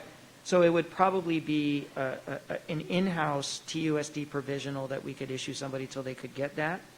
So I'll turn that over to Renee Heuser. Have we entertained that? Would there be any legal obstacles for us to be able to offer that as a way to increase our sub-workforce? We have the ability to offer a conditional certification for standard Arizona certified teachers. I'm going to be honest with you, we've never asked ADE if we can do that for substitutes, but I will absolutely pick up the phone tomorrow and make that call. If that's the only thing holding subs back, that's an easy fix. So, we'll certainly give them a call and see if we have the ability to offer that conditional cert for a substitute. Yeah, if you can just let the board know in an email to all of us tomorrow about what you learn. Sure. Thank you. Okay. Any other questions? Do I have a motion? Ms. Grijalva? Yes, Dr. Rabi. 2 things. First of all, the presentation on the cost is not in 7.3. It's actually put in 6.1, so that can be fixed on board docs, so it's in the right section. The cost analysis was in the wrong section. And then just a quick comment and a question. So I'm very much supportive of this, but I was wondering where the numbers, where you guys came up with the numbers. So I see that like our daily certified and then our after training assignments is going to be the highest in the region by a significant amount, especially if they're working more than 20. Like, are we worried about an arms race and keep on increasing incurring more costs, or what was the thought process behind going much higher than the surrounding districts? So we based our rates on what our surrounding districts were doing to make ourselves competitive, keeping in mind what our fully certified teachers were making. Obviously, there's concern. I like that you call it an arms race. That's a great analogy. Obviously, there's concern. And one thing that we have to keep in mind is that we are in a post-pandemic labor market. It's not like anything we've ever seen. We have obviously a sub shortage, but we've seen a shortage in all of our areas, classified and certified both. I've spoken to districts who have made significant increases in their rates. Nogales and Tinca Verde have expressed that yes, they've seen improvement in their fill rates off of this. Other districts have not. Sunnyside says they haven't seen any improvement at all in their fill rates after they've raised theirs. So certainly I don't know that raising our sub rate is the end-all be-all solution to get those fill rates up. We are doing many surveys out to our subs to say, hey, why aren't you working? What are the things that you'd like to do? How can we get you back to work?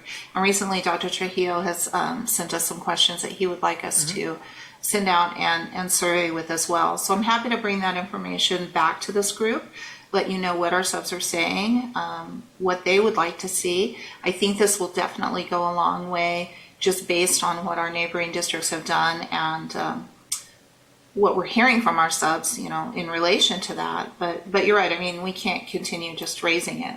We've got to weigh that. Ms. Grijalva, I have one more yes, question. Ms. Counts.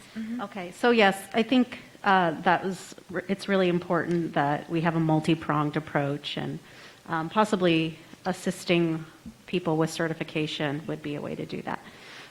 So I'm wondering if our recruitment strategies, if we've changed in the information that we got from the transportation committee info on the speed of response and personalization in response, that those were the two areas where we could have an impact on recruitment.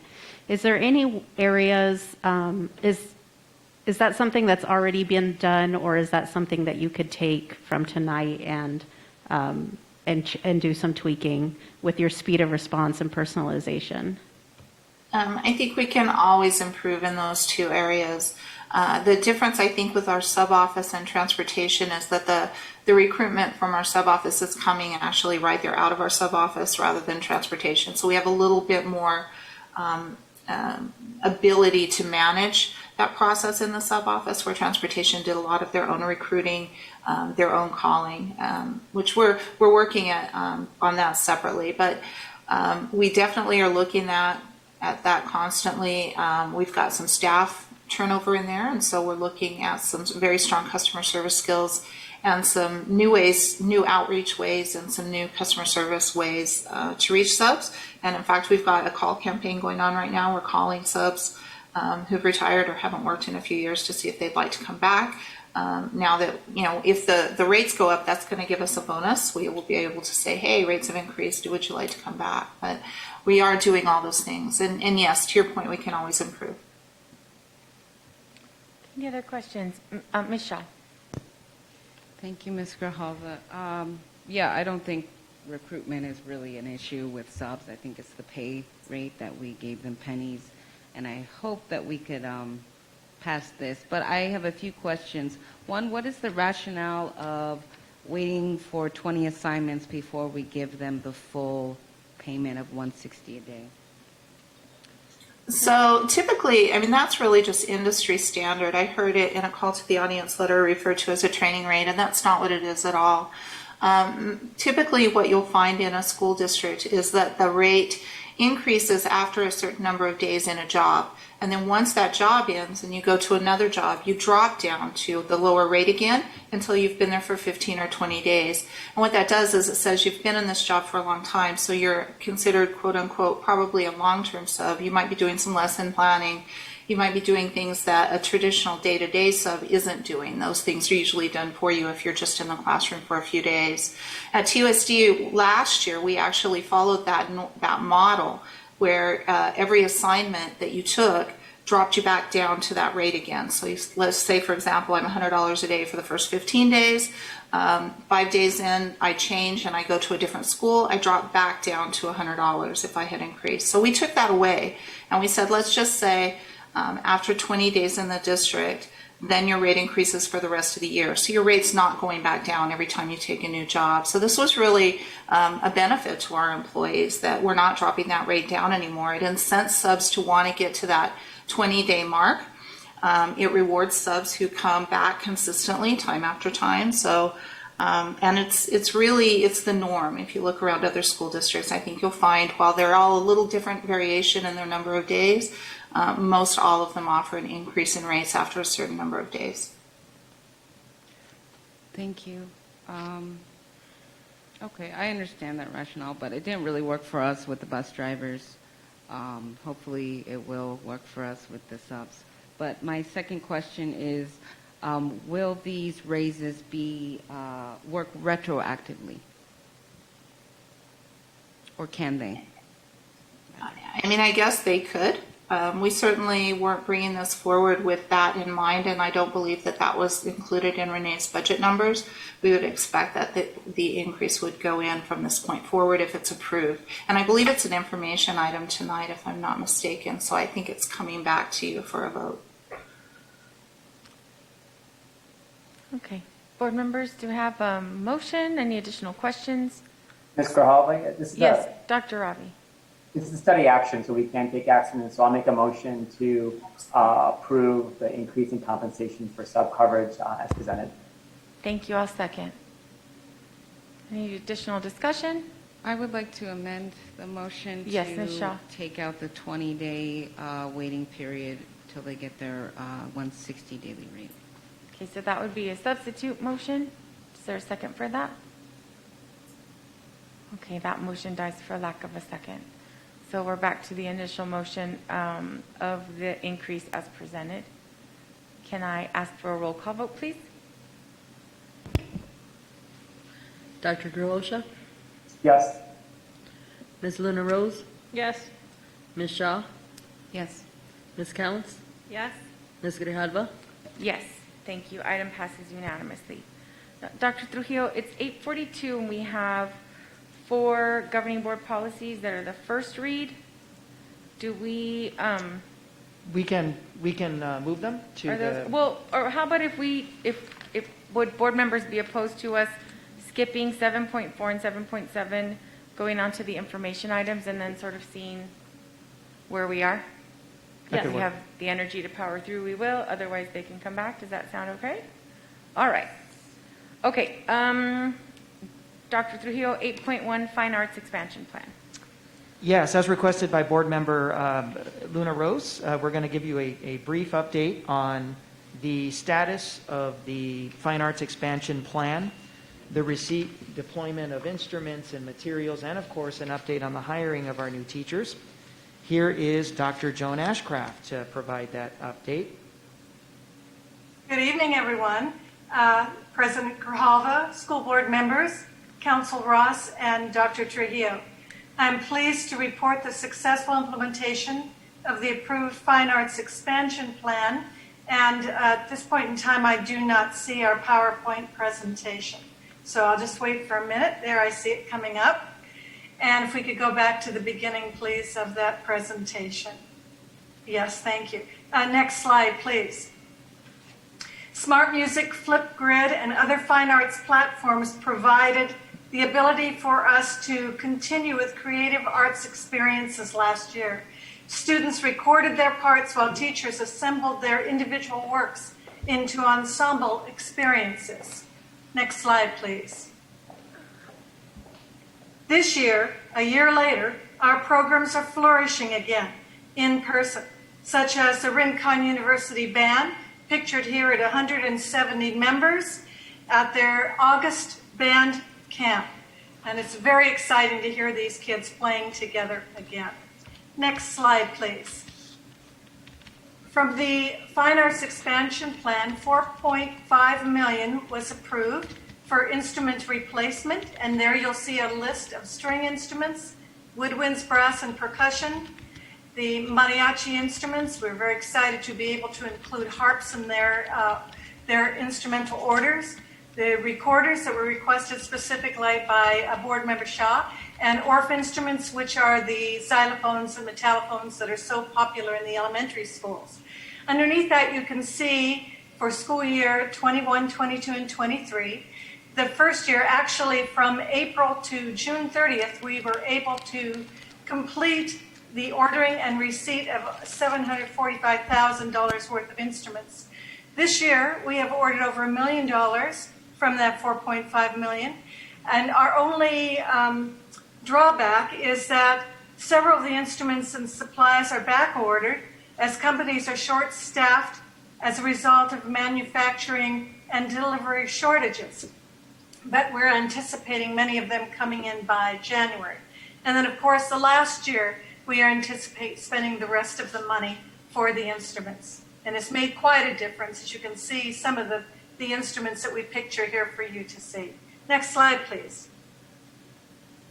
Additionally, we're very proud that we're able, and our director is very thrilled, that we were able to provide the trajes and sombreros and the rest of the uniform auxiliary pieces for the high school mariachi programs. And you can see that $45,000 was allocated for that, and our middle school mariachi program of $27,000. All those pieces have been ordered by companies from New Mexico, California, Texas, and Mexico. And my thanks to not only the mariachi directors for providing such very good information for us, but also to purchasing for making this possible for us in a very quick fashion. Next slide, please. Additionally, allocated were funds for our individual choral, dance, theater arts, and visual arts teachers. They received individually between $1,000 and $5,000 based on the level that they taught. And much of that money is being spent this year, but they also have next year to buy those supplies and the equipment that they need.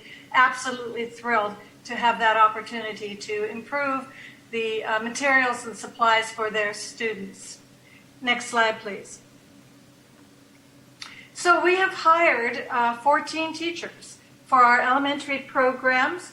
We were able to hire 8 performing arts, mostly music people, and 6 visual arts teachers to help us complete the full arts instruction for our elementary children in the schools. We are using professional artists as well as new arts educators. Some of those people we've actually hired who will start next semester because they graduate in December. And finally, our arts teachers are excited to be back in person and would like to share a few of their successes with you in a 1 and 45-second video, which Gina, I think, will roll next.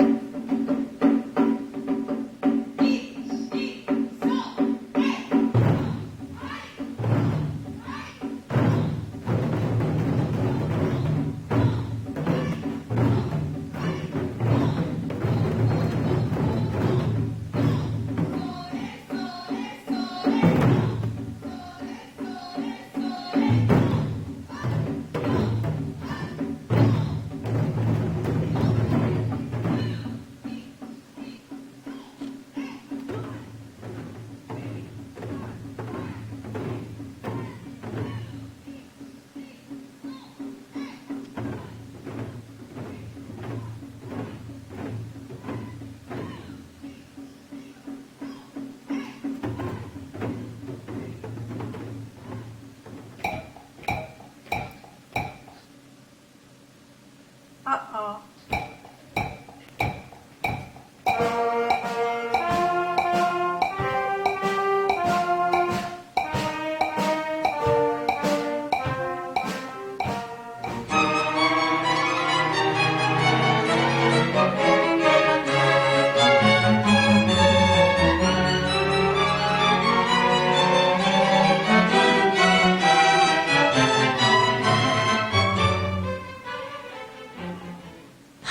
I feel like I have been given an incredible gift. I believe that it is just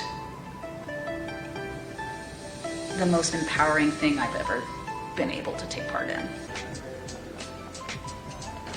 And I really think that Nicole expresses it beautifully. We thank you for your belief and support in the arts, knowing that indeed they are the synthesis of all learning.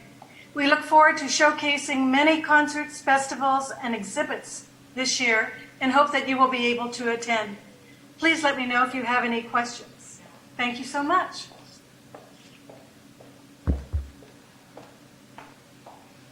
Thank you. Thank you for the presentation. Board members, do you have any questions? Ms. Counts. I just want to say thank you to Ms. Luna Rose for requesting this. It was a real pleasure to see our initiative in action.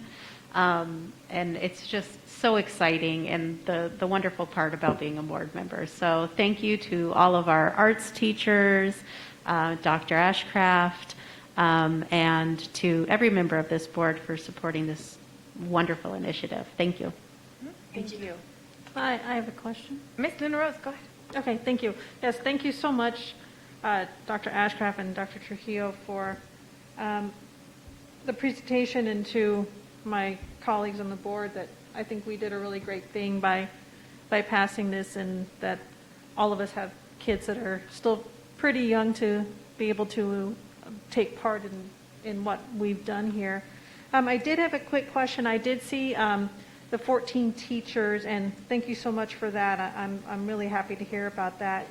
But I do know that there's a couple schools at the elementary school level, a couple programs at the elementary school level, the mariachi programs, that are still having trouble filling in a music teacher. They're having an issue of hiring there, and looking into maybe hiring high school students or maybe college students.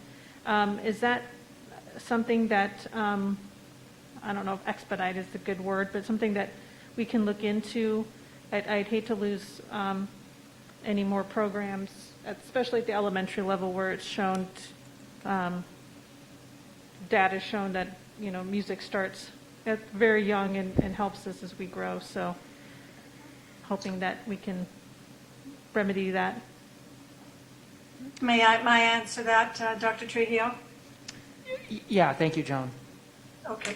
I don't know that I'm aware of that particular program. I am not in charge of all of the fine arts programs. I don't know if that particular program is one that's funded independently. We have 5 student teachers in the system right now, most of whom are going to be hired in December for different levels of instruction, but I am not aware of the mariachi program that is without a teacher. Oh, are you talking about White Elementary? Yes. Okay, well, what happened at White Elementary? That teacher took one of our new positions at Mission View. And Mr. Bill, I guess they call him, has long been the person who has been there to oversee that program. But we have in the past used high school students to help us with programs. We did that, I remember at Palo Verde one time, used some of their outstanding students to help us at some of the elementaries. Thank you for identifying that to me. I will look into that tomorrow. Okay, thank you. Ms. Shaw. Thank you, Ms. Grijalva, and thank you, Dr. Ashcraft, for the presentation. It was definitely moving to see all of the amazing work happening around the district, and I just want to thank so much to the art and music teachers around the district for doing their best work and encouraging the arts for our students. And to kind of piggyback off of Ms. Luna Rose's question, in your presentation, Dr. Ashcraft, I saw that it's like over the next 2 years we're going to be implementing more purchases. But I was wondering, as far as elementary school students and like the recorders, has every third grade student in the district received a recorder, or will Yes. they soon?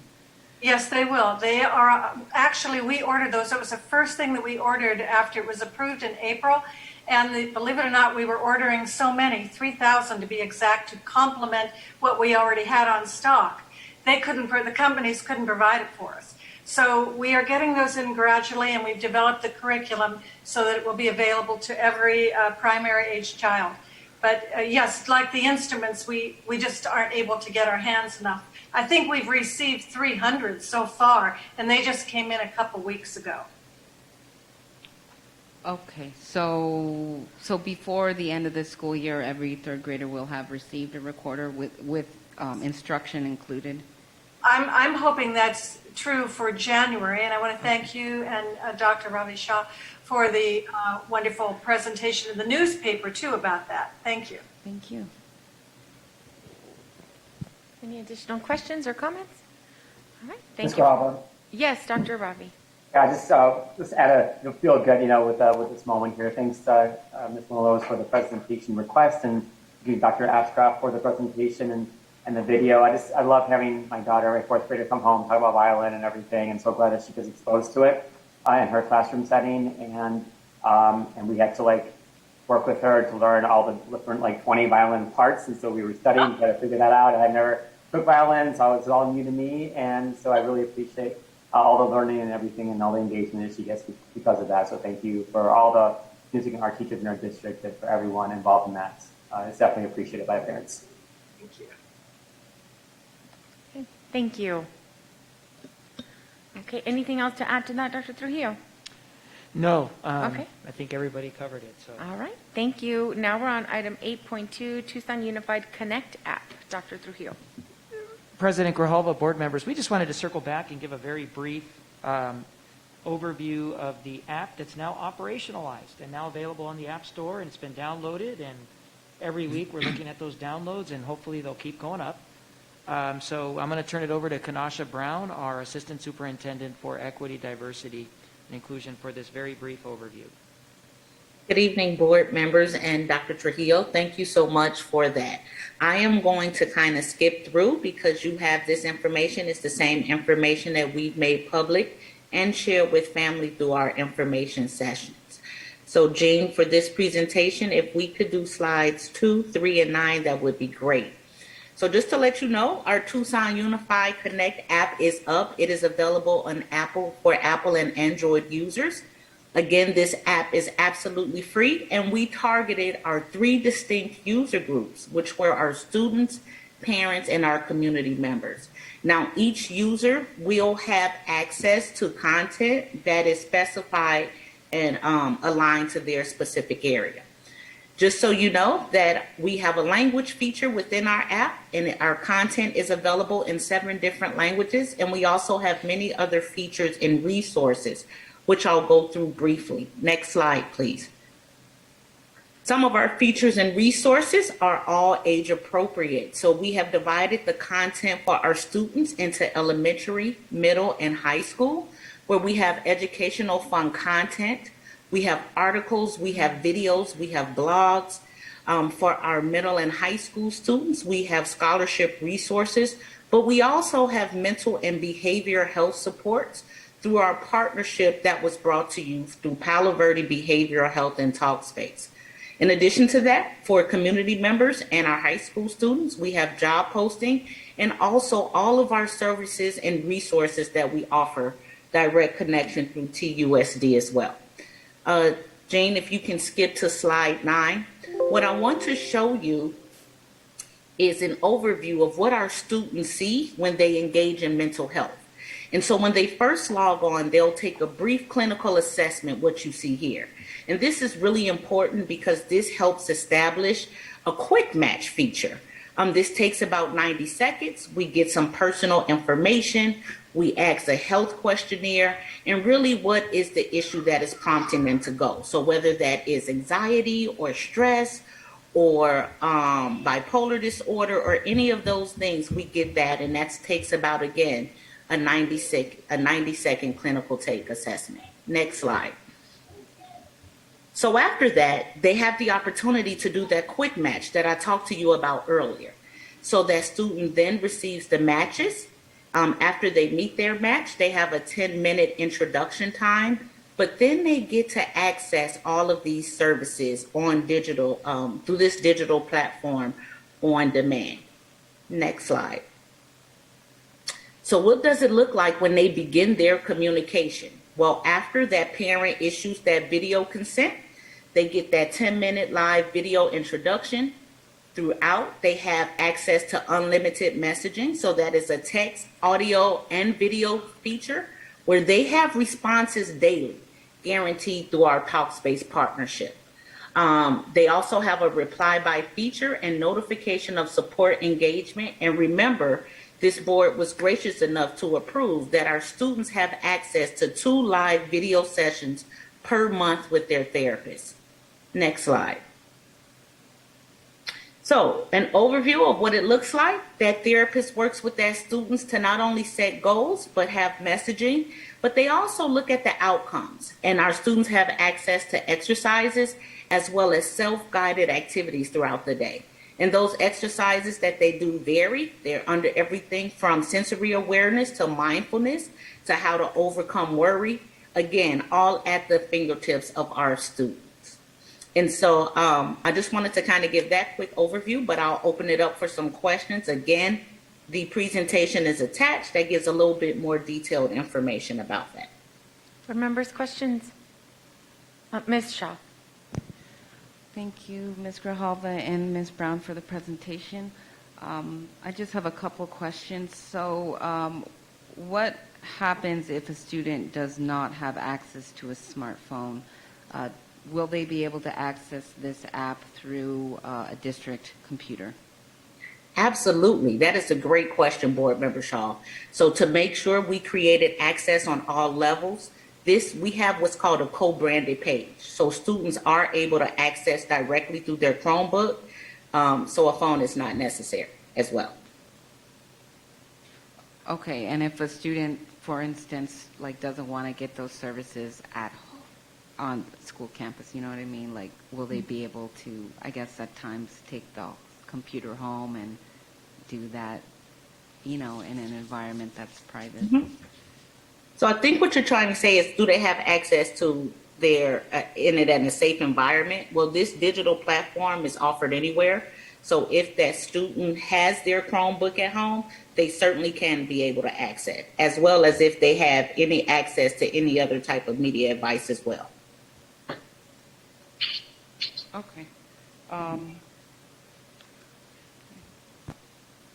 Ms. Grijalva? Yeah, go ahead, Ms. Counts. Dr. Trujillo, is this in addition to our Talk It Out program, or is this instead of? This is in addition to Talk It Out services Okay. that happen with our counseling. Perfect. And, sorry, there's a lot of feedback going on somewhere.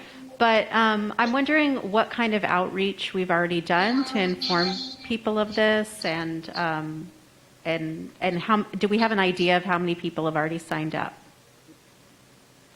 Yeah, I originally thought it was a lot more than it was, but I think we're trying to get on our way to our first 1,000 downloads. I know we're adding 150 a week, so that's very, very positive. I'll let Kanasha, if you want to speak to any advertising efforts. So we worked with our communications team to help us do a marketing and awareness campaign. So last week, you may have received a postcard that was advertising our Tucson Unified Connect app, as well as we have done advertising on our buses. We have done advertising on media platforms, social media, radio as well, and a interview on TV. We've sent out parent links as well. But we've also provided one-on-one presentation to our athletic directors, our counseling team, all of our principals, and are currently working with our new social emotional director to have a comprehensive push out with our counselors. So that should be done in the next week. That's wonderful. Can I also suggest that maybe for our high schools that there be a presentation to given to our high school students, maybe middle school as well, but I think we absolutely. Yeah. Thank you. Any other? Ms. Shaw. Thank you. Ms. Brown, could you just walk us through like what a parent would have to provide or how they would provide permission, and also because this service is for 13 and up, if there's a child who's younger than 13 who might benefit from this service and parents would be, okay with them using this service, is there a way to bypass that age minimum? So I'm going to chunk out your questions, okay, Board Member Shaw. The first being, what the parent will see is that once the student accesses the app and they go under mental health supports, they have to sign up using their TUSD issued email. Once they sign up with that email, they will then have access to our Talkspace co-branded page. Before they are able to establish the relationship, that parent will have to provide the necessary approvals for that relationship and for them to continue the therapeutic services through video. That is not a requirement of ours, that is a requirement of Talkspace. Once that is done, that student can access it at any time. Now, in regards to student age, that is also a legal requirement for both of our partners. So we did not set that age arbitrarily. That is the legal requirement from Talkspace. They do not engage in the service unless the minimum age for engagement is 13. And with Palo Verde, it was 12.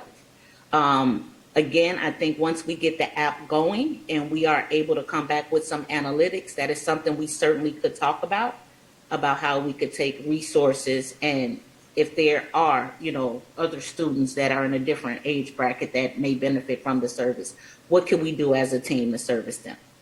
But those age requirements were given to us as a result of the legal requirements of the partnership. Okay, thank you. Any other Ms. Grava? questions? Ms. Grava? Yes, I'm sorry, Dr. Ravi. Thank you.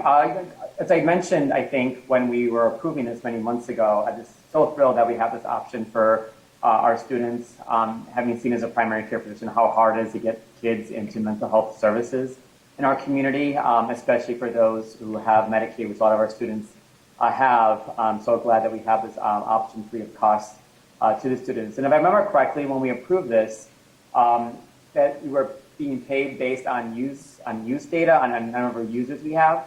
And so it should be pretty easy to get user data. Doesn't that drive into how much we're actually paying for the services? And we'll have to see some user data, how many students are downloading, how many students are actually using the 1 or 2 sessions a month that they have, and you're going to see if it's really meeting the mental health needs of our community in that way. So I'd love to see more data that were available. As that data becomes available, sir, we'll get that to you. Right now, they're giving us the data monthly, and so it is disaggregated for the month before. So I would anticipate in about the first 2 months, I can come back and certainly give an update on the usage portion of it, and whereas you requested and see fit after. Okay. Thank you. Thank you for the presentation. So, board members, do we want to go back to 7.4 through 7.7? Okay.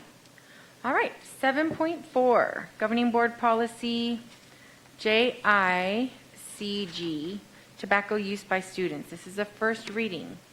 Mr. Ross or Dr. Trujillo. Yes, I'll turn it over to Mr. Ross for the specifics, but the spirit of the next 4 items was to bring our policies with regard to student tobacco usage, disciplinary consequences for student use of tobacco, public conduct on school property, and of course the acceptance of gifts and donations, to bring all of the verbiage and the language of our policies into alignment with the American Heart Association's recommendations. And that's what Mr. Ross has done. So I'll turn it over to him for the specifics. This is first read tonight, so governing board approval just means that we're going to send it out to the public through the regular policy development process. Mr. Ross. Thank you, Dr. Trujillo, board members. So the first one, JICG, again, it's based on recommendations from the American Heart Association, all of these 4, to specifically make sure that we address vaping.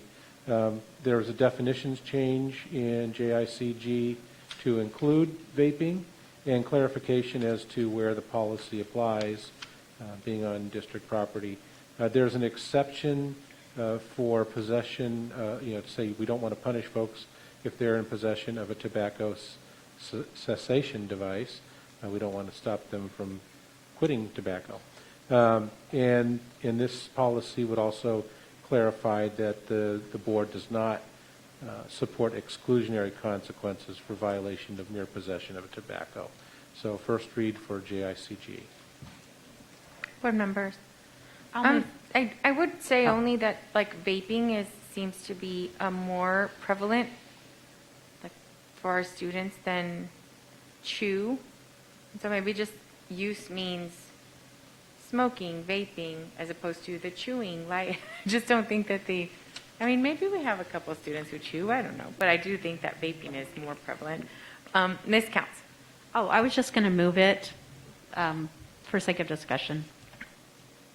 Okay. Well, if we can move on the item, or we can, and I'm happy to second, and unless anyone has any big issues with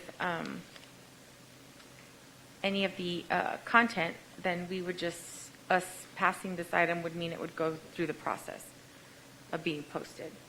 Ms. Shaw.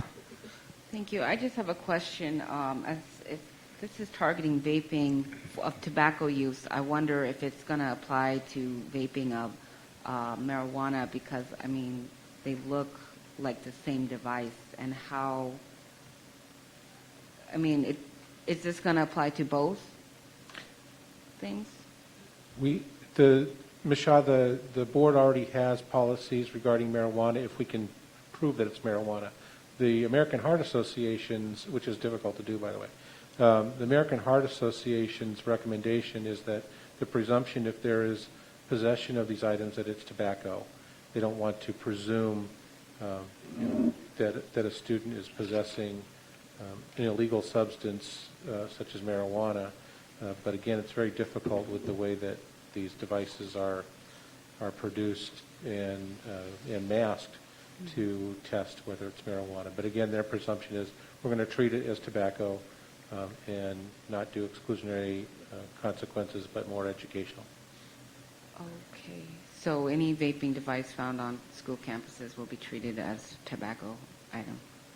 That's the point of this policy. If there is evidence otherwise, which there sometimes is, like the behavior of students, then those policies will apply to the illegal substances policy.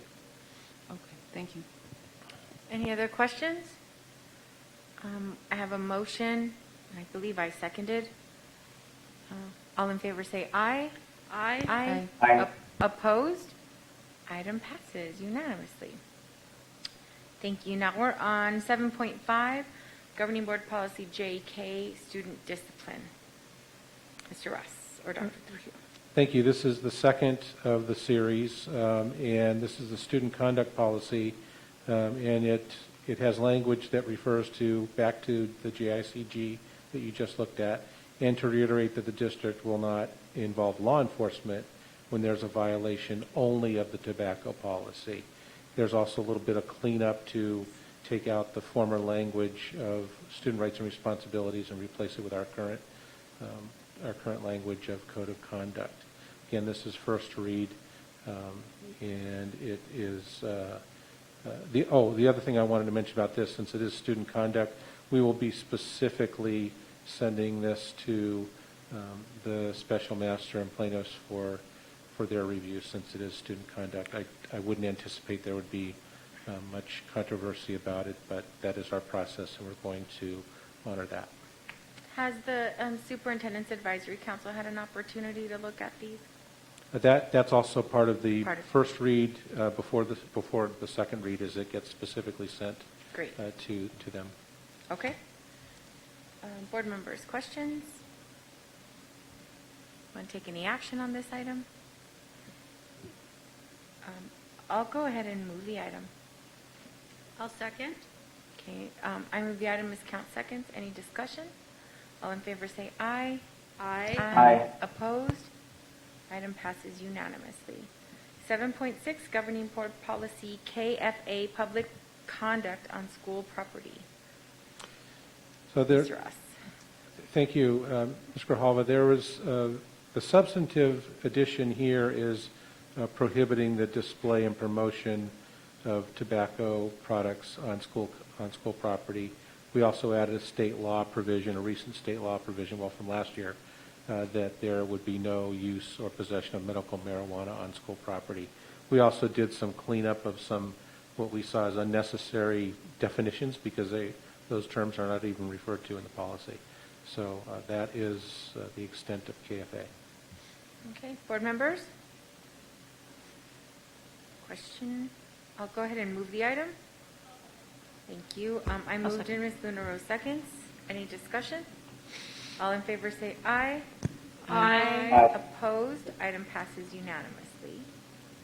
Thank you. And now our last item here is 7.7, Governing Board Policy KCD, Public Gifts and Donations to Schools. Thank you, Ms. Grijalva. This is the last of the series of American Heart Association recommended changes, and this policy would add this change would add a prohibition for the district to accept gifts from tobacco-related businesses. Okay. Can I have a motion? I'll move the item. I'll second. Thank you. I have a question. Yes, I move the item. Ms. Luna Rose seconds. Ms. Counts. Okay. So does that include local businesses, or are we just talking about big tobacco? Well, this is talking about the tobacco industry. Okay. And tobacco companies. So I would say that's more big tobacco and, as Dr. Trujillo knows, big vape. They're one and the same. Okay. Like if we had a local smoke shop that wanted to give us, I don't know, some money, we could accept that. That would I don't want to turn down money from our local shops. That would be a board decision. All right. I did deal with that issue in another state. It was quicker to the marijuana business. Yeah. It was an interesting discussion among the board members. Okay, thank you. Okay. So I have a motion and a second. All in favor? Go ahead, Ms. Dr. Grijalva? Ravi. Would it be more appropriate to also limit this for local shops that sell products that are legal for our students to use? So why would we not have why would we have an exemption for that?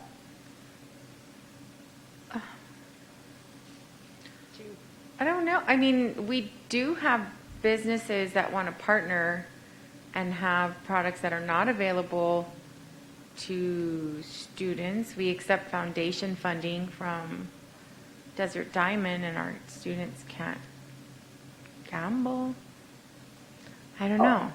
I mean, I'm fine with whatever adjustments we want to make, or if we want to think about this item for a bit, that's fine too. Maybe ask, the other thing we could do is put this out for public input, and then it comes back to the board.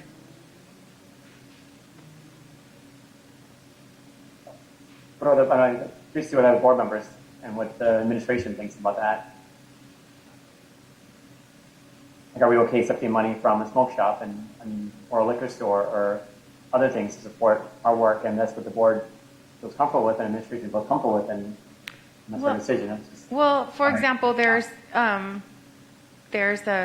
store that sells alcohol and other things, but I mean, it is a liquor store, and they've donated items to, for raffle items and stuff like that to our local schools. So I don't know, Dr. Trujillo. I think the reservation of rights language gives the board the latitude, if you look right here, to kind of look at these cases individually. The first actual straight-up prohibition of accepting any gifts comes with the red, the additional language from the tobacco industry.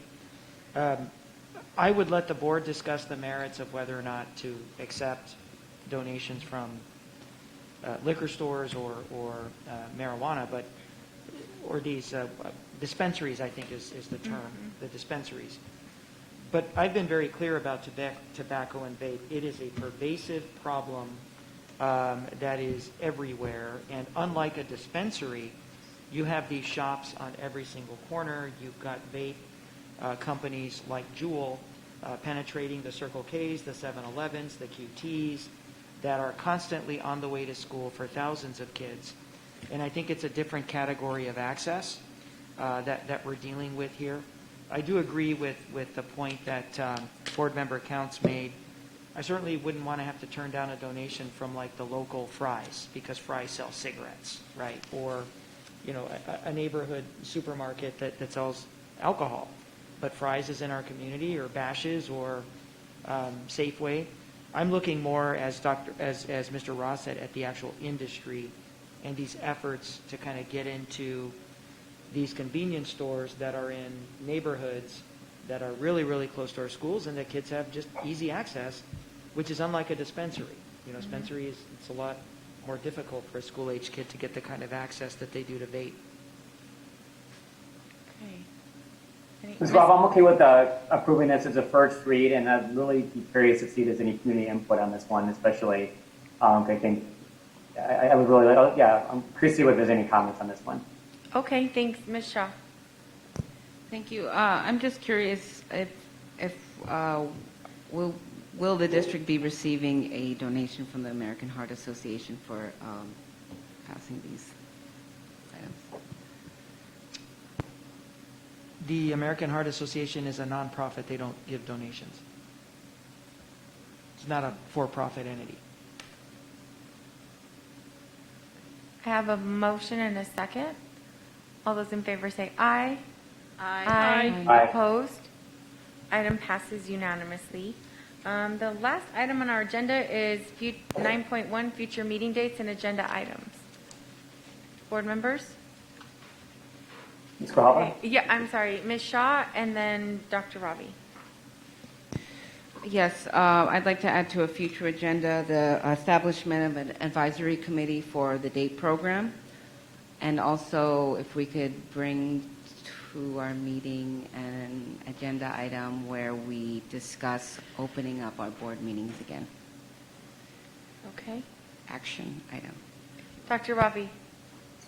Two quick things. One, the American Heart Association does fund organizations. They're a nonprofit, yes, but they have a lot of grants and other programs. And I know because they just looking to potentially partner with them and get some funding for some things going on as well. So they do fund organizations, and I'm not sure if they have any funding source with TUSD, but they do fund organizations. And my question for the agenda, or item for the agenda, I really appreciated the follow-up that Ms. Monroe put in for our approvals for music and arts programs. I'll just see now that we've gone through a quarter of our school year, where we stand on all the ESSER positions we approved. How many of them are still vacant, how many of them are funded and filled, and making sure that we're watching us usage of the money, so we don't run out of time to use the money. So to see an item sometime in the second quarter summarizing out of use of ESSER funds for positions we approved in the first quarter. Okay. I have a question about process for Mr. Ross. In these future board agenda items, in order for them to definitely be on the board, they need to have a second, correct? That's the policy that we created. There's a couple of ways to do it. One is to vote on whether to add it to a specific agenda, or it can be a request and the superintendent could add it, because the superintendent can add items as well. So it's kind of a couple of ways for it to happen. Okay, so what I'm wondering is, because we were having problems and with the former board of just unfettered agenda items, I thought we had changed the policy so that it needs to have, if a board member wants something on the agenda, it needs to have a second. The two people can ensure that we have an agenda item, and so the policy around that. Well, again, there's a couple of ways. That's if a board member takes a request to either the president or the superintendent to put something on, then there has to be two. But this is an item during a board meeting, in which case it can be voted on to be added. So, right. There's a So first, it there's a has second, to, and then one more person, obviously, and there it goes. Yeah. So just requesting that a board agenda item be put on at this point does not ensure that it will be on. It needs to be voted to be on the agenda.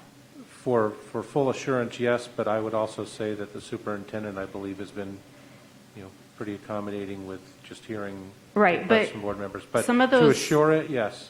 Some of those board policies that we created for efficiency and efficacy and being an effective board, I think are important to follow. So, so with that, I do second Dr. Ravi's request for a agenda item to review the ESSER funds in the second quarter and what whatever Dr. Robbie said. He said it so much better, but I do second that.